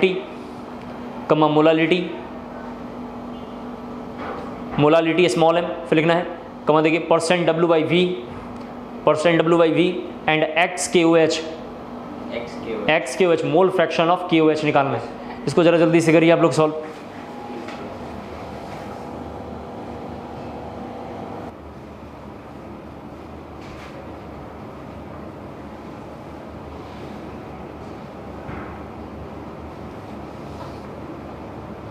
ठीक है, चलिए देखिए, कुछ special फॉर्मूले हमने लिख दिया है, इसको क्रॉस वेरीफाई करने के लिए, जो ऊपर वाले क्वेश्चन है आप ट्राई कर सकते हैं। फिर मैं ज़रा इसको करता हूँ। देखिए, सबसे पहले क्वेश्चन में एक लाइन लिखा हुआ है, ये क्वेश्चन तो सॉल्व नहीं हो पाएगा इस लाइन के बगैर। इस क्वेश्चन में लिखा हुआ है 28% W/W ऑफ KOH। ये लाइन थोड़ा आपको पढ़ना पड़ेगा, इसके बगैर क्वेश्चन सिंगल भी सॉल्व नहीं हो पाएगा। तो ये लाइन ये बताने की कोशिश कर रहा है कि इस क्वेश्चन में आप तो जानते हैं, सब बच्चे बोर्ड पे जरा देखें, परसेंट W/W में W ऑफ सॉल्यूट हम ऊपर लेते हैं, सब बच्चों को पता है, और इधर 100 क्योंकि परसेंटेज निकालना है, और इधर में W सॉल्यूशन लेते हैं। डेट मीन्स यहाँ पे हमें WKOH देखना पड़ेगा, और WKOH सब बच्चे देख पा रहे हैं 28 ग्राम लिखा हुआ है, और यहाँ पे सब बच्चे देखें W वाटर, क्वेश्चन में वाटर गिवन है वो 72 ग्राम है। ये दो डाटा क्वेश्चन में इनबिल्ट है, हिडन है, तो आपको कंसिडर करना पड़ेगा, हिडन है तो इसको कंसिडर करना पड़ेगा। डेट मीन्स यहाँ मैं रखूँगा 28, और पोटेशियम हाइड्रोक्साइड का मोलर मास 56 होता है, तो ये 1/2 आ जाएगा। इधर चलूँगा तो NH2O देखूँगा तो 72/18 आ जाएगा, डेट इज़ 4 आ जाएगा। तो दो डाटा अपने पास आ गया है। गिवन थोड़ा सा कुछ और है, उसके बारे में थोड़ा बात कर लेते हैं। गिवन सब लोग थोड़ा देखिए क्या है, गिवन डेंसिटी है जिसका नाम है 1.25, जिसको हम लोग न्यूमेरिकल में 5/4 लिखा करेंगे, ताकि कैलकुलेटर हमारे पास तो है नहीं, तो सेफ जोन रखने के लिए ये काम करेंगे। फिर क्वेश्चन में V सॉल्यूशन गिवन है, क्वेश्चन में V सॉल्यूशन है 100 ml। सर कैसे पता चला 100 है? जरा देखें वॉल्यूम ऑफ सॉल्यूशन कैसे पता चला 100 है, क्योंकि परसेंट W सॉल्यूशन जब हम निकालते होंगे, मैंने जब आपको पढ़ाया होगा W सॉल्यूशन, तो ये जो वैल्यू आ रहा होगा ये हम लोग 100 ग्राम के आसपास यूज जनरली करते हैं, तो ये 100 है, 100 ग्राम इसमें जो W सॉल्यूशन के लिए। तो यहाँ पर जरा लिख देता हूँ एक बार, सब बच्चे देखें, ये W सॉल्यूशन यहाँ पे क्वेश्चन में गिवन है 100 दोनों का सम है, दोनों को जब सम करेंगे तो 100 है, तो मैं यहाँ से वॉल्यूम निकालूंगा, तो सब लोग जरा सा देखें, यहाँ पे लिखूंगा W/D लिखूंगा, उम्मीद करता हूँ सबको क्लियर हो गया होगा। D = मास पर वॉल्यूम होता है, तो ये लाइन होगा, सही चल रहा है। तो W क्वेश्चन में 100 एंड द 5/4 ऐसा लिखूंगा, इसको जब हम सॉल्व करेंगे तो ये 80 ml के आसपास आ जाएगा। सही चल रहा है, कोई डाउट नहीं आना चाहिए। अब मोलारिटी निकालना है, फर्स्ट सेगमेंट अब आ जाएंगे जल्दी से। मोलारिटी निकालना है तो 1/2 तो ऊपर लेना पड़ेगा, क्योंकि KOH का वैल्यू है, तो इसको निकालना है, और नीचे में वॉल्यूम लेते हैं, और सभी बच्चे जानते हैं वॉल्यूम कितना है, 80 है। प्रॉब्लम ये कि ml में है, तो सब बच्चे जानते हैं इसमें 1000 करना पड़ेगा, ठीक है। ये लिखेंगे लाइन, सबको क्लियर हो गया होगा, ठीक है। इसको जरा नोट करना है जल्दी से। तो फर्स्ट का आंसर देख लेंगे, 6.25 मेरे पास आंसर आ रहा है, तो मैं जरा इधर लिख देता हूँ 6.25। मोलारिटी को अल्टरनेट एक दूसरे मेथड से भी कर सकते हैं, सब अच्छे देखें। तो फर्स्ट तो मेथड ये था, दूसरा हमारे पास एक मेथड था मोलारिटी = 10 इंटू, सब बच्चे देखें, परसेंट W/W इंटू डेंसिटी, और नीचे में मास ऑफ सॉल्यूट। एक जमाने में ऐसा हमने कहीं साथ पढ़ लिया है, यानी ऊपर ही पढ़ा था, आप देखेंगे तो क्लियर हो जाएगा। तो 10% W/W क्वेश्चन में गिवन है 28, और डेंसिटी क्वेश्चन में गिवन है 1.25। और मास ऑफ सॉल्यूट सब बच्चों को पता है, सॉल्यूट का मास कितना है, 28 है। तो 28 जब डिवाइड करेंगे तो 6.25 आना चाहिए, आप क्रॉस वेरीफाई कर सकते हैं, 6.25 आना चाहिए। ये 10 इंटू 28 इंटू 1.25, सर 28 से 28 कट गया, क्वेश्चन में क्या छूट रहा है, 12.5 ठीक है, 12.5 आया ना। अच्छा सॉरी, ये तो मैं ये सॉरी, ये नीचे हमने मास गड़बड़ लिख लिया, मास 56 है, 56 है, क्योंकि मास यहाँ मोलर मास, इसका मास ऑफ सॉल्यूट 56 है, मास ऑफ सॉल्यूट 56 है, solute is the KOH and the KOH मास कितना है, 56 है, तो 6.25 इसका भी मास आ रहा होगा, ठीक है। तो आप दोनों में से अल्टरनेट मेथड जो अच्छा लगे, वैसे तो एग्जामिनेशन में वाला सबसे शानदार मेथड है, इसको यूज़ करना चाहिए, नहीं तो अननेसेसरी फंसने वाली बात है। कर लेंगे सर हमारे हिसाब से। फिर सब लोग समझ पा रहे हैं, स्मॉल m निकालना है, और स्मॉल m के लिए सबसे शानदार तो फॉर्मूला ये है 1000, आप जानते हैं, ठीक है। जरा देखें 1000 के बाद क्या यूज़ करना है जी, जल्दी से ज़रा देख के बताएं। बहुत सारे फॉर्मूले इससे भी यूज़ कर सकते हैं, या हम नॉर्मली यूज़ कर लेते हैं। चलो यहाँ पर जरा देखो, हाँ इससे भी यूज़ कर सकते हैं और नॉर्मली भी यूज़ करके देख लेते हैं। नॉर्मली जरा देखो, ये इसमें ऊपर में लिखना है मोल, सब बच्चे जानते हैं, और नीचे लेना है सॉल्वेंट kg में। तो जरा यहाँ लिख देता हूँ सॉल्वेंट kg में, तो ऊपर मोल है 1/2, और सॉल्वेंट kg में लेके चलेंगे, तो सॉल्वेंट जरा सा देखो वहाँ पे आ चुका है, सॉल्वेंट निकालेंगे यहाँ पे, सॉल्वेंट kg में लेना है, तो कितना होगा जी बताइए, 72, यहाँ सॉल्वेंट का मास है 72, तो वो हमारे ग्राम में है, और हमें kg में चाहिए, तो 1000 करेंगे, ठीक है। तो ये देख लेंगे जितना आ रहा होगा, देख लेंगे, मेरे पास आना चाहिए, मेरे पास ऑप्शन लिखा है 1000/144, 1000/144, बाकी आप देख लेंगे जो कैलकुलेटर, 72/500, ठीक है जी। यहाँ देखा करें आप लोग, ठीक है, समझ में आपको आ गया। पहले जो गिवन उसको एक जगह लिख लेना चाहिए, थोड़ा क्वेश्चन इजी हो जाता है।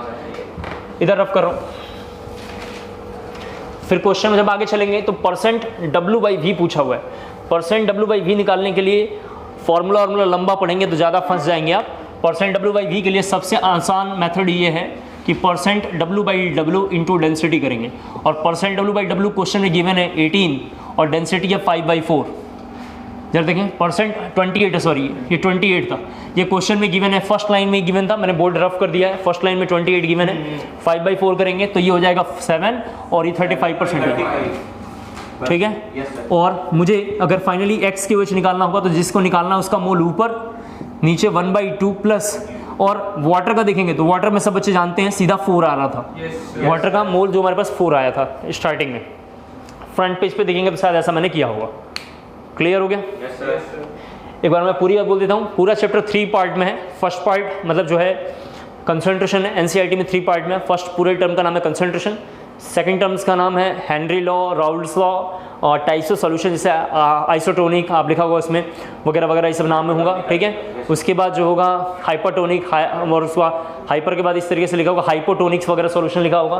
फिर उसके बाद जो टॉपिक है ऑस्मोटिक प्रेशर वगैरह लिखा होगा तो उसको क्वालिटेटिव प्रॉपर्टी मानते हैं। तो अभी हम लोग ये टॉपिक को यहाँ छोड़ देंगे और हम लोग सेकंड टर्म जो शुरू करेंगे वो वेपर प्रेशर वगैरह देखेंगे, इन राउल्स लॉ, वेपर प्रेशर, कुछ गैस स्टेट के भी टर्म्स को हम यूज़ करेंगे। और जब आप क्लास 11 में अगर होंगे आप लोग तो क्लास 11 में जो चैप्टर है गैस स्टेट, उस चैप्टर की एक कमी है, वैसे तो मैटर के 3 स्टेट है, एक सॉलिड, एक लिक्विड और एक गैस। तो जो फर्स्ट स्टेट है उसका नाम है गैस स्टेट जो क्लास 11 में है, सेकंड जिसका नाम है सॉलिड स्टेट जो 12th का फर्स्ट चैप्टर है, और थर्ड स्टेट जिसका नाम है लिक्विड स्टेट। लिक्विड स्टेट कुछ नहीं है, यही सॉल्यूशन है, सॉल्यूशन का नाम लिक्विड स्टेट है। जब वो चैप्टर जहाँ पे खत्म हो रहा होगा, मतलब गैस स्टेट जब हमारा 11th का चैप्टर जहाँ खत्म हो रहा होगा, ठीक उसके लास्ट में 3-4 पेजेस जब देखेंगे तो विस्कोसिटी और वेपर प्रेशर वर्ड्स वहाँ पे लिखे होंगे, सरफेस टेंशन, एक्वस टेंशन, ये सब वर्ड लिखे होंगे। तो वहाँ पे तो हम उसको डिस्क्राइब नहीं कर पा रहे थे जब मैंने बैचेस में पढ़ाया था कि कुछ दिन तक समझ में नहीं आता बच्चों को, लेकिन उसको हम थोड़ा सा हम डिफाइन यहाँ पे करेंगे। और जो थर्ड सेगमेंट है हम लास्ट में करेंगे, और हेनरी लॉ वगैरह जो है और types of solution, Henry law या उसके और भी जो एडवांस में आने के साथ जो चांसेस हैं, अभी तक आए हुए नहीं हैं 10-12 सालों पेपरों में, लेकिन आने के चांसेस रहते हैं, उसको हम मतलब ऑस्मोटिक प्रेशर वगैरह के बाद में हम लोग कवर करेंगे। पूरी बात क्लियर हो गई सबको? तो नेक्स्ट हेडिंग थोड़ा सा लिखेंगे इवैपोरेशन। नेक्स्ट हेडिंग थोड़ा सा लिखना है इवैपोरेशन। नेक्स्ट हेडिंग लिखना है जरा सा इवैपोरेशन। नेक्स्ट हेडिंग है इवैपोरेशन। जरा इवैपोरेशन को समझते हैं अब हम लोग।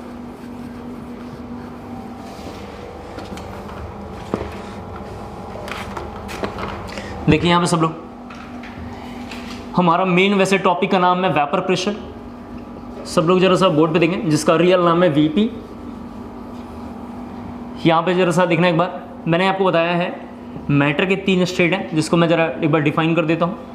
फर्स्ट का नाम है गैसियस, तो जिसको हम लोग एक अलग चैप्टर क्लास 11 में पढ़ते हैं। इसी चैप्टर के लास्ट में 3-4 वर्ड लिखा हुआ है, जैसे एक वर्ड का नाम है एक्वस टेंशन, ये अभी हम लोग कर लेंगे, एक्वस टेंशन वगैरह लिखा होगा। एक नाम होगा सरफेस टेंशन, इसी तरीके से एक लिखा होगा वेपर प्रेशर, एक लिखा होगा विस्कोसिटी, ऐसा लिखा होगा। ये सारे वर्ड हम लोग अभी कर लेंगे, सारा खत्म हो जाएगा। इसके बाद दूसरे का नाम है लिक्विड स्टेट, जो लिक्विड स्टेट है इसी का नाम सॉल्यूशन एंड कॉलिगेटिव प्रॉपर्टी है। इसका थर्ड जिसका नाम है सॉलिड स्टेट, जिसको हम क्लास 11 में पढ़ेंगे। एक और इसके अलावा होता है प्लाज्मा, लेकिन हमारे सिलेबस में नहीं है प्लाज्मा, तो हम प्लाज्मा को इग्नोर करके, हाँ, तो प्लाज्मा हमारे काम का नहीं है। सॉलिड क्लास 12th में फर्स्ट चैप्टर है, ये हो चुका है। और गैस स्टेट हमने 11 में जहाँ भी पढ़ा होगा, देखा होगा आपने, मैंने भी अपने बैचेस में पढ़ाए हैं। तो ये टॉपिक अब हम लोगों ने इसे कवर कर लिया है। लिक्विड स्टेट में हम देख रहे हैं, ये सारे टर्म्स हैं तो इस चैप्टर के, लेकिन यहाँ पे ही लिखा हुआ था। तो हम लोग जब ये चैप्टर पढ़ेंगे, यानी लिक्विड स्टेट जब हमने शुरू किया था, यानी लिक्विड स्टेट, सॉल्यूशन, ये दोनों टॉपिक एक ही हैं। तो अभी जरा इनके बारे में थोड़ा हम बात करेंगे। तो इस चैप्टर में फर्स्ट टर्म का नाम था कंसंट्रेशन, जिसको हमने बहुत डिटेल में कर लिया है। सेकंड टर्म का नाम vapour pressure plus Raoult's law है। तो जब हम राउल्स लॉ को अच्छे से डिफाइन करेंगे तो इस चैप्टर में अब बार बार गैस स्टेट के फॉर्मूले भी आएंगे। और मोल कंसेप्ट तो ऑलरेडी चल रहा है, क्योंकि पहले ही हमने इसको सारा मोल कंसेप्ट के टर्म्स का यूज़ किया है। तो ये 2 टॉपिक बार बार आने वाले हैं, गैसियस स्टेट, मोल कंसेप्ट, और यहाँ पे केमिकल इक्विलिब्रियम बार बार अब आएगा। केमिकल इक्विलिब्रियम आएगा जिसका नाम ली चैटले प्रिंसिपल होगा, और उनको टॉपिकों को लेकर हम जरा डिस्कस करेंगे। तो वेपर प्रेशर एक काफ़ी डिफिकल्ट टॉपिक है, जिसको समझाने के लिए हमने पहला एक टर्म लिया है जिसका नाम है इवैपोरेशन। इवैपोरेशन एक मेन टॉपिक है जिसको अभी हम थोड़ा सा डिटेल में डिस्कस करेंगे और इवैपोरेशन को अच्छे से देखेंगे। चलते हैं आगे, इसको मैं रफ करता हूँ, ठीक है जी? Yes sir. ठीक है, इवैपोरेशन में थोड़ा लिखो, एक लाइन थोड़ा लिखना है, spontaneous conversion of liquid molecule, spontaneous conversion of liquid molecule, spontaneous conversion of liquid molecule present at a surface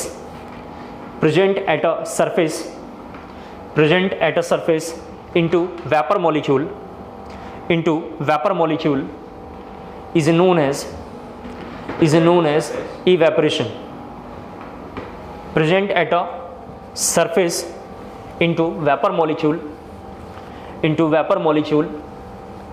is known as evaporation. Evaporation इस चैप्टर में ज़्यादातर गैस स्टेट, केमिकल इक्विलिब्रियम और हमने एक बार आपको बता दिया mole concept. Mole concept, chemical equilibrium, gas state बार बार आएंगे और पहले ही टर्म्स हमने पहले मोल कंसेप्ट शुरू किया है, अब इक्विलिब्रियम के वर्ड्स बार बार आएंगे। आपको आता हो ना आता हो कोई फर्क नहीं पड़ता, एकदम जीरो से बोलूँगा ताकि आपको समझ में सारी बातें आ जाएँ। देखें इवेपरेशन होने के लिए कुछ कंडीशंस हैं जिसके बारे में थोड़ा हम बात करेंगे। तो एक ओपन कंटेनर होना चाहिए, ये हमने ओपन कंटेनर ले लिया है। सब बच्चे जरा बोर्ड पे देखें, जब हम ओपन कंटेनर लेते हैं और इसमें हमने पानी भर दिया तो ओपन कंटेनर में हमने ए टाइप का सोल्यूशन ले लिया है। सभी बच्चे जरा सा देखें, ओपन कंटेनर में मैंने ए टाइप का कोई सोल्यूशन ले लिया है। ए टाइप का सोल्यूशन देख के पता चल रहा है कि 100% प्योर सोल्यूशन है, यानी ये प्योर सोल्यूशन है। प्योर सोल्यूशन कैसे पता चला? क्योंकि इसमें ए अपनी मर्जी से मैंने माना है। जब भी हम सॉल्यूशन लेते हैं, यानी एक बोतल में अगर हमने पानी लिया होगा तो देखेंगे कुछ पानी मॉलिक्यूल, इन कुछ वाटर मॉलिक्यूल ऊपर होगा, जिसको मैं जरा यहाँ पर बना रहा हूँ। कुछ वाटर मॉलिक्यूल ऊपर होता है जब आप देखेंगे तो, और कुछ वाटर मॉलिक्यूल सेंटर में रहता है। कुछ वाटर मॉलिक्यूल सेंटर में रहता है। सेंटर में वही रहता होगा जिसके सराउंडिंग में फिर से कोई ए टाइप का मॉलिक्यूल होगा। सेंटर में वही रहेगा जिसके सराउंडिंग में ए टाइप का मॉलिक्यूल होगा। डेट मीन सबसे कहना चाह रहा हूँ कि इस पे यूनिफॉर्म फोर्स ऑफ अट्रैक्शन लग रहा होगा, यूनिफॉर्म फोर्स ऑफ अट्रैक्शन लग रहा होगा। और यहाँ पे वो रहता होगा जिसका अबव काइनेटिक एनर्जी होगा, अबव काइनेटिक एनर्जी होगा। ठीक है जी, सब बच्चे यहाँ पर जरा देखें। और ये प्योर सॉल्यूशन है, सॉल्यूशन का मतलब लिक्विड है, ये सबका सब कुछ लिक्विड है। आप जानते हैं अच्छे से, इस चैप्टर का नाम ये लिक्विड है तो ये बार बार लिक्विड हमने लिख दिया। अब जैसे इसको हिट करेंगे तो क्लास 9th में एक टॉपिक होगा हीट बजट। क्लास 9th में एक टॉपिक सर ने कभी पढ़ाया होगा जिसका नाम है हीट बजट। अगर आप ज्योग्राफी वगैरह कभी 9th वगैरह का पढ़ेंगे, बिल्कुल पढ़ने की ज़रूरत नहीं है, पढ़ के क्या होगा। हीट बजट में क्या होता है, जब हम कोई कंटेनर में पानी लेके बॉयल करते हैं तो जैसे ही कंटेनर को हम बॉयल करते होंगे, उसको मैं यहाँ यूज़ करूँगा हीट बजट को, यहाँ वैसे समझा दे रहा हूँ। जैसे इसको हिट करेंगे तो जो नीचे में पानी होता है ये ऊपर की ओर चला जाएगा और जो ऊपर होगा वो नीचे की ओर आएगा। जैसे ही कोई ऑब्जेक्ट हिट होता है वो हल्का हो जाता है, हल्का होगा तो ऊपर भागेगा और जो ऊपर वाला होगा नीचे की ओर माइग्रेट करेगा। तो ऐसे ही होगा, क्या होगा, जैसे इसको हिट करते रहेंगे तो क्या करेगा, ऊपर वाले को पुल करेगा और फिर ये मॉलिक्यूल जब ऊपर जाएगा तो सबसे पहले क्या होगा, ये वाला बॉन्ड इसका टूट जाएगा। सबसे पहले ये बॉन्ड टूटेगा, फिर ये बॉन्ड टूटेगा, फिर ये बॉन्ड टूटेगा। ये ऊपर में क्यों पड़े हुए पानी, क्योंकि इनका अबव काइनेटिक एनर्जी है। ये सारे बॉन्ड टूटने लगेंगे और टूट के तुरंत यहाँ पे इवेपोरेट हो जाएगा। और जब पहली बार यहाँ से बाहर निकलेगा तो हम बोलेंगे ये इवेपोरेट हो गया, यानी हम यहाँ पे बोलेंगे इवेपोरेट हो गया। उम्मीद करता हूँ शायद सबको समझ में आ गया होगा। ये फिगर जरा जल्दी से ड्रॉ कर लीजिए, फिर मैं थोड़ा 2-3 लाइन आपको समझाता हूँ और उसको थोड़ा आपको ध्यान रखना है। इवेपोरेशन के लिए जरा सा ये फिगर जल्दी से आपको ड्रॉ करना है।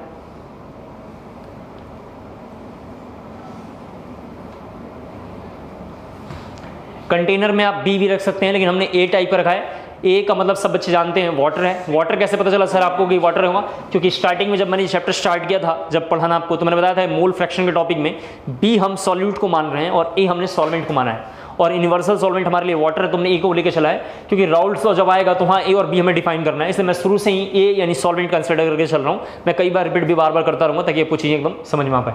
तो प्योर सॉल्यूशन जिसका नाम है ए, बीच वाले जो भी मॉलिक्यूल्स, वाटर मॉलिक्यूल जो भी बोतल्स वगैरह में, ग्लास वगैरह में होल्ड नीचे रहता है या बीच में रहता है, उसमें यूनिफॉर्म फोर्स ऑफ अट्रैक्शन होगा। ऊपर में जो होगा अबव काइनेटिक एनर्जी होगा। जैसे ही नीचे हीट होगा तो नीचे वाले मॉलिक्यूल धीरे की ओर ऊपर की ओर टर्न लेंगे और ऊपर वाले मॉलिक्यूल धीरे धीरे नीचे की ओर आएंगे, क्योंकि जो नीचे से ऊपर की जा रहा है उसका रीजन ये कि हीट होने के बाद कोई भी ऑब्जेक्ट हल्का हो जाता है। हीट बजट ये टॉपिक है 9th में या 6th में पढ़ाया जाता है ज्योग्राफी वगैरह में। तो ऊपर की ओर माइग्रेट करेगा, रेस्ट जो मॉलिक्यूल नीचे की ओर आएंगे और ये प्रोसेस कंटिन्यू होता रहेगा और धीरे धीरे और ज़्यादा हिट करेंगे और ज़्यादा हिट करेंगे तो धीरे धीरे यहाँ से वेपराइज हो जाएगा।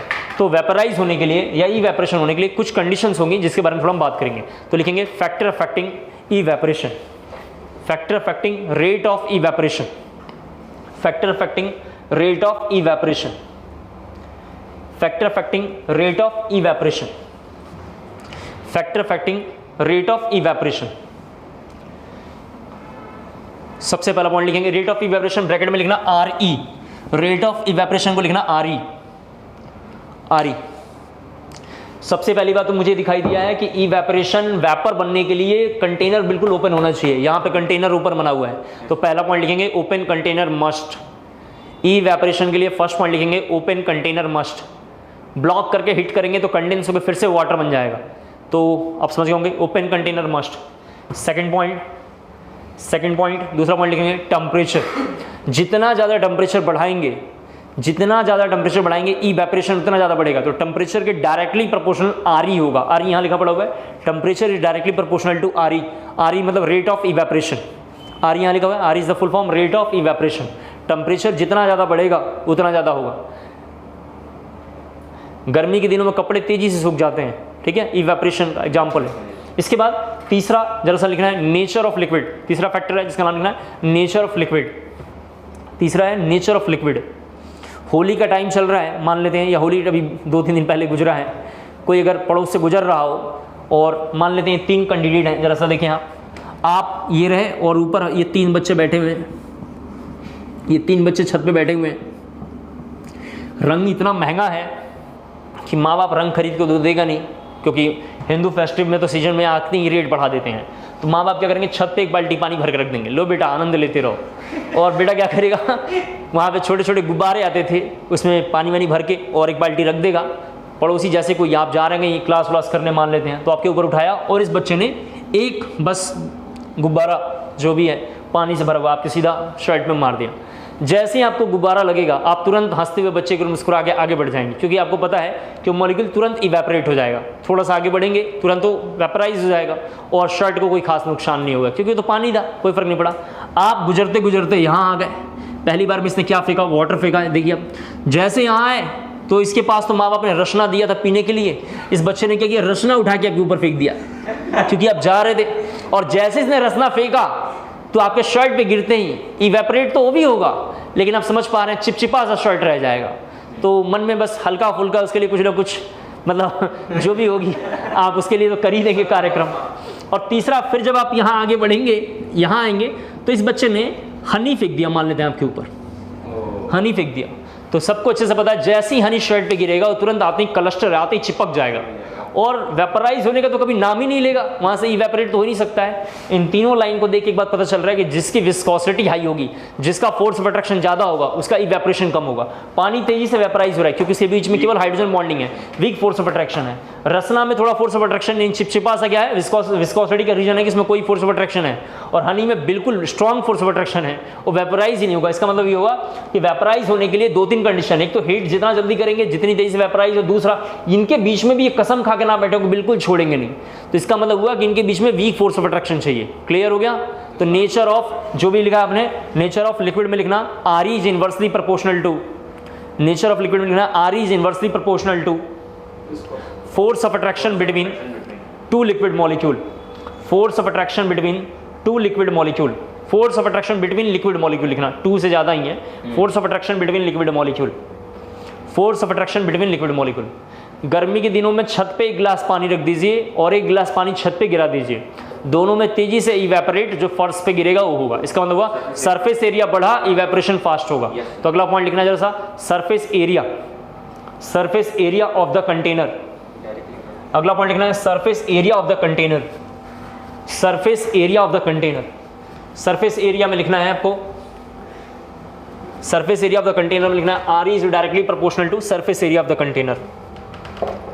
सरफेस डायरेक्टली तो बोला है, आर इज नहीं, are is directly proportional to surface area of container. सर के ऊपर अंजाम मत लगाओ, लिखेंगे R is directly proportional to surface area of container.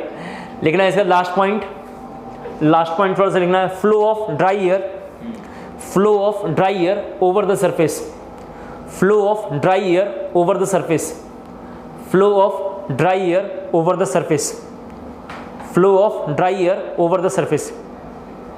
इसका मतलब आप जानते हैं, अगर दिल्ली में अगर आप रहते हैं या मुंबई में रहते हैं, मुंबई में तो बहुत क्राउड है, दिल्ली में भी बहुत क्राउड है, 1 किलोमीटर की रेंज में 25 से 30 हज़ार आदमी दिल्ली में रहते हैं। ऐसे केस में आप कपड़े वपड़े धोते हैं, आप गूगल पे सर्च करेंगे मिलेगा आपको डाटा, आप कपड़े वगैरह धोते हैं, गूगल पे जो डाटा मिला उससे ज़्यादा ही रहते होंगे, मतलब ये मिनिमम डाटा है उसका, तो आप समझ लें। हमारे यहाँ तो लोग बताते हैं हम मर गए 4, तो समझ के चलना है 400 मरे हैं कम से कम, क्योंकि हम हाँ इतना मानते हैं, तो कम बताते, गवर्नमेंट कम बताती है, लोग परेशान ना हो।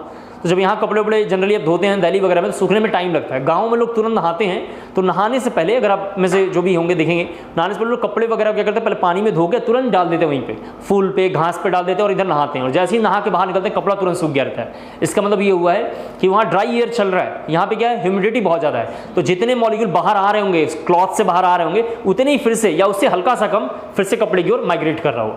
क्लियर हो गया? तो थोड़ा सा मैं लिखना है, फ्लो ऑफ ड्राई एयर में लिख लेना, dry air has tendency to absorb moisture, dry air has tendency to absorb moisture and become saturate with it and in order to due to that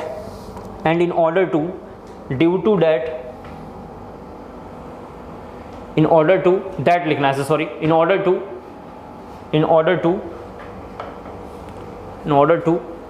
लिखा लोगों ने, to that लिखना, increases rate of evaporation.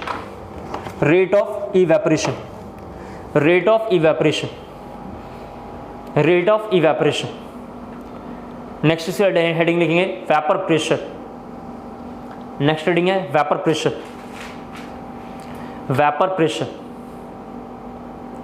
Next heading है vapour pressure. देखते हैं जरा vapour pressure में क्या होता है. सब बच्चे देखें, एक क्लोज कंटेनर लेना है. क्लोज कंटेनर में कुछ मॉलिक्यूल मैंने बताया सरफेस पे रहेंगे. तो ये जरा हमने लिख दिया है, सभी लोग देख सकते हैं यहाँ पे. ये सब ए टाइप का मॉलिक्यूल है. ए क्या है सर? सॉल्वेंट था, तो हमने ए को शुरू में ही सॉल्वेंट मान लिया है. तो ये सरफेस मॉलिक्यूल है, ये यहाँ पे सरफेस मॉलिक्यूल है, सबको दिख रहा है. कुछ ए बीच में है जिसके सराउंडिंग कुछ ए और ऑलरेडी पड़े हुए होंगे. ये सब ए हैं जिसपे यूनिफॉर्म फोर्स ऑफ अट्रैक्शन लग रहा है. ये यूनिफॉर्म फोर्स ऑफ अट्रैक्शन लग रहा है. इधर लिख देता हूँ, यूनिफॉर्म फोर्स ऑफ अट्रैक्शन है इस पर. और ये प्योर सॉल्वेंट है, यानी प्योर सॉल्यूशन लिख देता हूँ. प्योर सॉल्यूशन कैसे पता चला? ए है, इसका नाम तो वैसे सॉल्वेंट था. और जैसे हीट करेंगे, इसके लिए क्या कंडीशन है? पहले तो ये क्लोज कंटेनर है, सीसी लिखा हुआ है, क्लोज कंटेनर है. जैसे हीट करेंगे तो पहला ड्रॉपलेट यहाँ आके वेपर बन गया होगा. तो जब फर्स्ट यहाँ बनेगा तो यहाँ वेपर बना होगा. वेपर का मतलब सब बच्चे समझ पा रहे हैं, गैसियस फेस. ठीक है जी, ये गैस बन गया होगा. फर्स्ट यहाँ पे गैस बना होगा, यहाँ पे पूरा का पूरा मॉलिक्यूल किसमें है? लिक्विड में है. और यहाँ गैस बना होगा. क्या होगा शुरू में कंडीशन ऐसा दिखाई दे रहा है. मान लेते हैं क्लोज कंटेनर है, ये तो क्लोज कंटेनर. जल्दी से फिगर को ड्रॉ कर लें, फिर जरा मैं इधर समझाता हूँ. आप ये फिगर को जरा जल्दी ड्रॉ कर लो, फिर मैं जरा इधर बताता हूँ. यूनिफॉर्म फोर्स ऑफ अट्रैक्शन, इसी को कई बार लिखा होगा बल्क फिनोमिना. एक ही बात है, कुछ मॉलिक्यूल बल्क में है.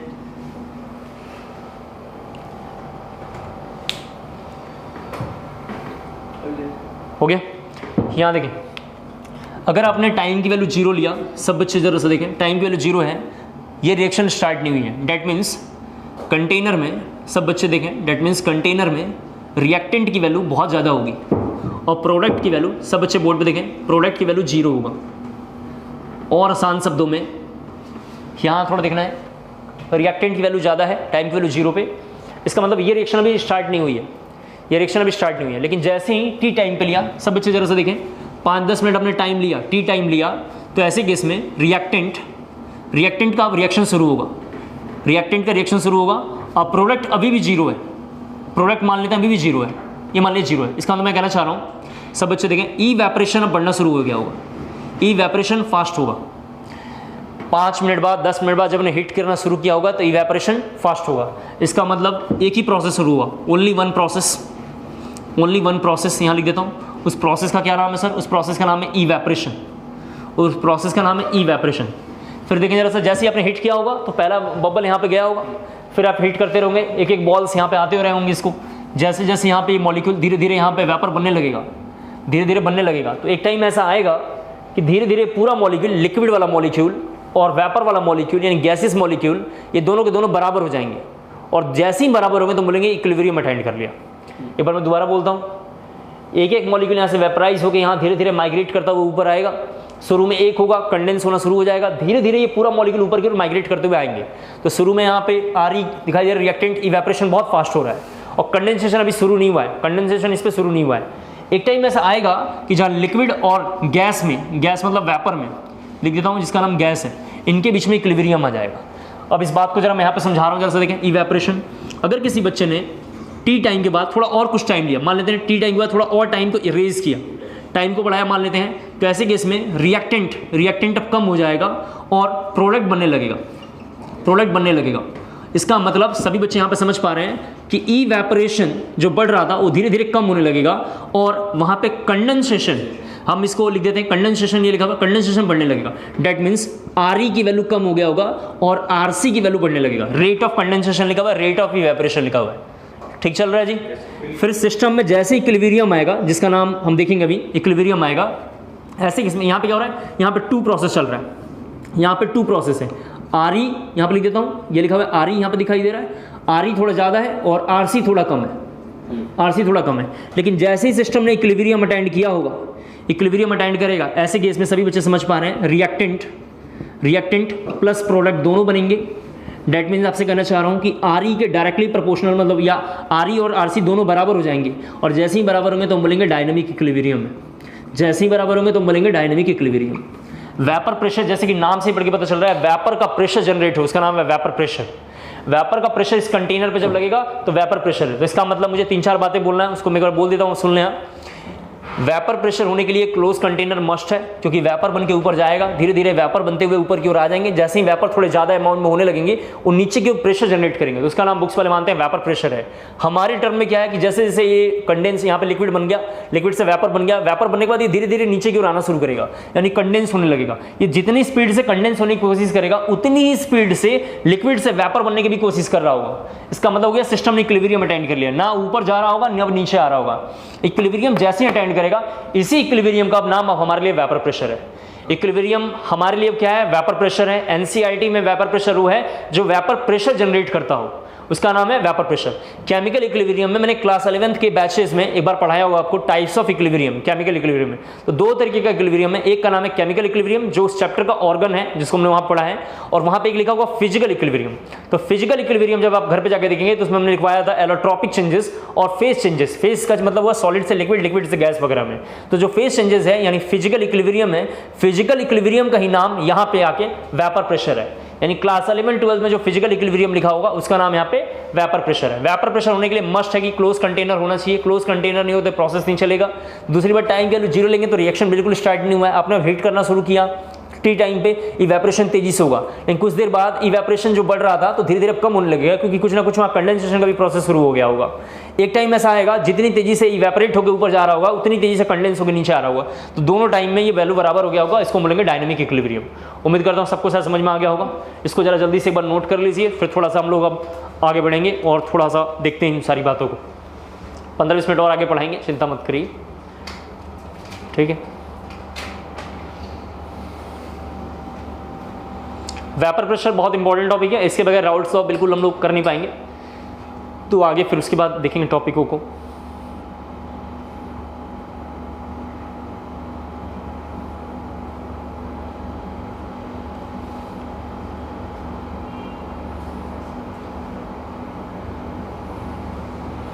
वेपर प्रेशर आज देखेंगे, वेपर प्रेशर के फैक्टर्स मतलब थोड़ा कमिंग क्लास में देखेंगे। एक इक्वेशन बीच में आएगा जो थर्मोडायनेमिक्स हमने लिया होगा, उसका नाम होगा क्लासियस क्लैप्रियन मतलब इक्वेशंस, उसको देखेंगे।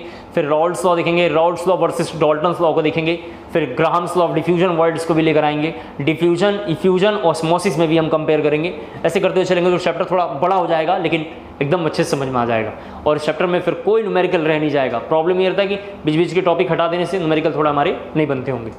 तो हो गया। तो प्रोडक्ट में जो CE इसका मीनिंग क्या था? CE यहाँ पे ये लिखा हुआ हमने यहाँ पे CC मतलब क्लोज कंटेनर है, यानी वेपर प्रेशर जनरेट होने के लिए क्लोज कंटेनर मस्ट है, मतलब ये कंटेनर क्लोज होना चाहिए। तो ये जो प्रोडक्ट नहीं लिखा हुआ है ये बेसिकली ये इधर लिखा हुआ है कि ये क्लोज कंटेनर है, इधर में लिखा था ये क्लोज कंटेनर बॉक्स हमने बनाया तो क्लोज कंटेनर है। सब कुछ क्लियर हो गया होगा? लिख दिया आप लोगों ने? फिर लिखना है थोड़ा सा आपको, प्रेशर एक्सर्टेड, प्रेशर एक्सर्टेड लिखेंगे, pressure exerted by the vapour form, pressure exerted by the vapour form in the condition of dynamic equilibrium, in the condition of dynamic equilibrium over the surface of liquid, over the surface of liquid in a closed container, over the surface of a liquid, over the surface of liquid in a closed container is known as vapor pressure, is known as vapor pressure. Vapour pressure का नाम physical equilibrium है, कई बार बोल दिया है, is known as vapour pressure. Pressure exerted by the vapor form in the condition of dynamic equilibrium on the surface of liquid in a closed container is known as vapor pressure. Full stop. Paragraph जब change करके लिखेंगे in case of water, paragraph जब change करके लिखना है in case of water, in case of water it is known as aqueous tension, it is known as aqueous tension. In case of water, it is known as aqueous tension. It is known as aqueous tension. फिर सब बच्चे देखें, थोड़ा equilibrium को भी मैं जरा इधर डिफाइन कर दे रहा हूँ, क्योंकि बहुत दिन हो गया होगा तो सब खत्म हो गया होगा, इसमें कोई दो राय नहीं है। अब देखिए यहाँ पे over the surface of water. हाँ, ये देखिए जरा सा, सभी बच्चे देखें H2 अगर लिक्विड में लिखा हुआ है और ये लिखा हुआ है H2O वेपर, ये लिखा हुआ है H2O वेपर। यहाँ देखिए, तो मुझे दो लाइनें दिखाई दे रही है। फर्स्ट लाइन दिखाई रहा है लिक्विड से गैस बन रहा है और गैस से लिक्विड बन रहा है, ये दो लाइन दिखाई दे रहा है। अगर मैं फर्स्ट लाइन को बोलूँ, देखो लिक्विड से गैस में जाने के लिए सब बच्चे जानते हैं हीट एब्जॉर्ब करना पड़ेगा, तो मैं बोलूँगा ये एंडोथर्मिक प्रोसेस है, और ऐसे केस में ये हीट रिलीज करना पड़ेगा, तो बोलूँगा एक्सोथर्मिक प्रोसेस है। एक्सो और एक्सोथर्मिक, एंडोथर्मिक हमने बताया कि ये जितनी ज़्यादा हीट एब्जॉर्ब करेगा उतनी तेज़ी से वेपराइज होगा, तुमने लिखा है। इसके बाद इस इक्वेशन का अगर मैं Kc डिफाइन करूँ तो Kc इक्वल टू होगा कंसंट्रेशन ऑफ H2O बाई 1। जब मैंने Kc Kp केमिकल इक्विलिब्रियम में क्लास 11 में पढ़ाया था तो मैंने बताया था कि सॉलिड या लिक्विड के लिए 1 लेते हैं और वेपर के लिए ऐसे कंसिडर करते हैं। Kc खैर हमारे काम का नहीं है। ये जो Kp है, सभी बच्चे देखें, ये जो Kp है इसी का नाम वेपर प्रेशर है। Kp हमारा वेपर प्रेशर है। Kp कहाँ से आया? Equilibrium constant in term of pressure है, और मैंने बताया फिजिकल इक्विलिब्रियम यही वेपर प्रेशर है। एनसीईआरटी में ये जो वेपर प्रेशर है, वेपर के द्वारा जनरेट प्रेशर का नाम वेपर प्रेशर, लेकिन हमारे पास ये Kp का नाम वेपर प्रेशर है। और Kp कैसे निकालते हैं सर? तो पार्शियल प्रेशर ऑफ प्रोडक्ट निकालते हैं divided by partial pressure of reactant. तो मैं जब यहाँ पे Kp निकालूंगा, यानी यहाँ पे वेपर प्रेशर निकालूंगा, तो प्रोडक्ट लूंगा, तो प्रोडक्ट का वैल्यू सब लोग देखें PH2O होगा, और बाई ये 1 हो जाएगा। लिक्विड है ही नहीं तो लिक्विड के लिए हम लोग 1 लेंगे। यहाँ पे लिखा है पार्शियल प्रेशर। पार्शियल प्रेशर सब बच्चे जानते हैं, पार्शियल प्रेशर का फॉर्मूला होता था, पार्शियल प्रेशर इक्वल टू होता है mole fraction into total pressure. ये हमने डाल्टन्स ऑफ पार्शियल प्रेशर से उठाया है जो गैसेस स्टेट में है। डेट मीन सबको समझ में आ रहा है कि पार्शियल प्रेशर वही निकाल पाएगा जिसके पास प्रेशर होगा, और चूंकि दूसरा वाला कंटेंट यानी लिक्विड में है, इसमें कोई भी प्रेशर वगैरह नहीं होगा। तो हम शायद ये लाइन लिख लेंगे, तो ये जरा जल्दी से लिखना है आपको, थोड़ा सा ये रफ करता हूँ मैं।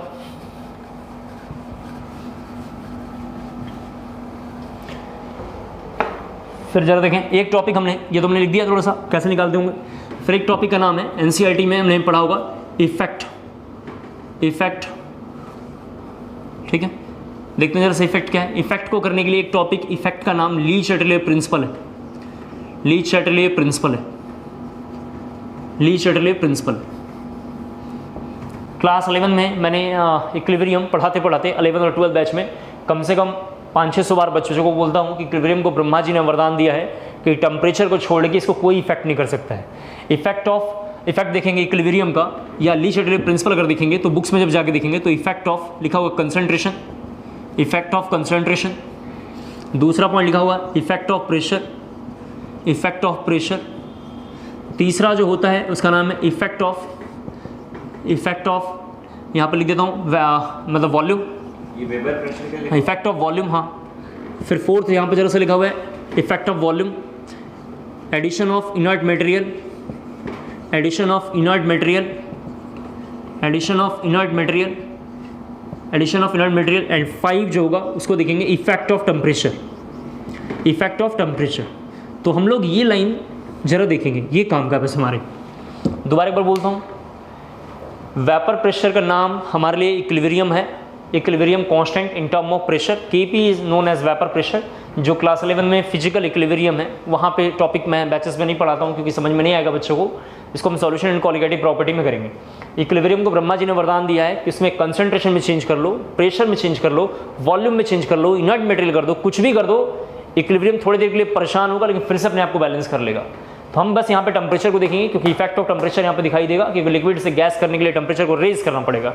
दैट मीन्स सब बच्चे जानते हैं जैसे ही आपने टेम्परेचर बढ़ाया, जैसे ही आपने टेम्परेचर बढ़ाया, केवल हमें ये टॉपिक देखना है, जैसे ही हमने टेम्परेचर को बढ़ाया, टेम्परेचर बढ़ाने का मतलब हुआ endothermic.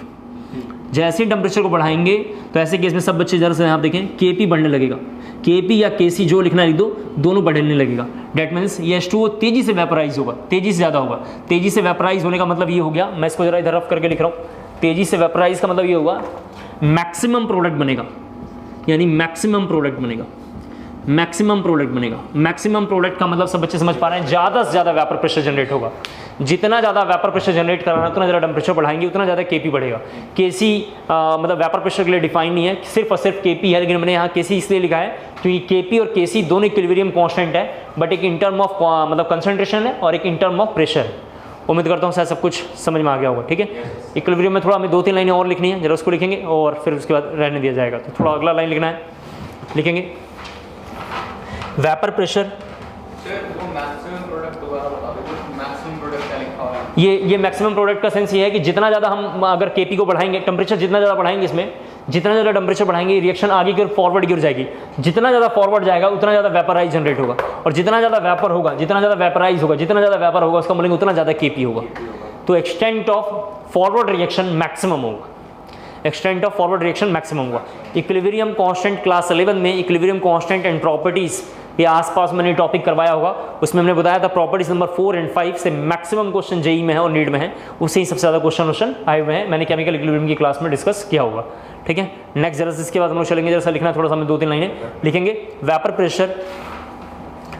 Pressure is the maximum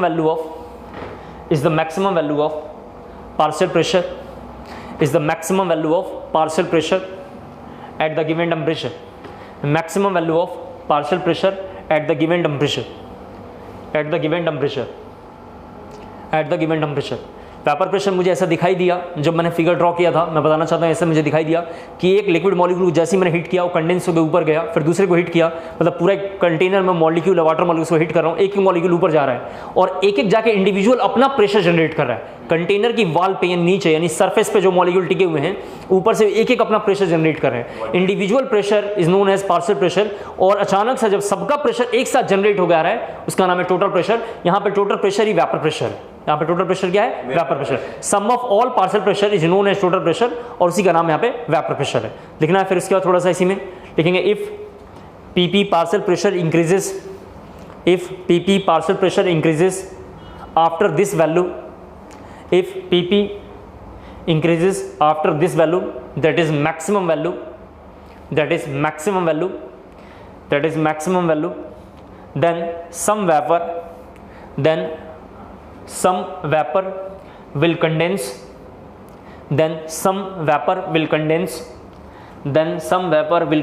and if partial pressure decreases, will condense and if partial pressure decreases, then some liquid will vaporize,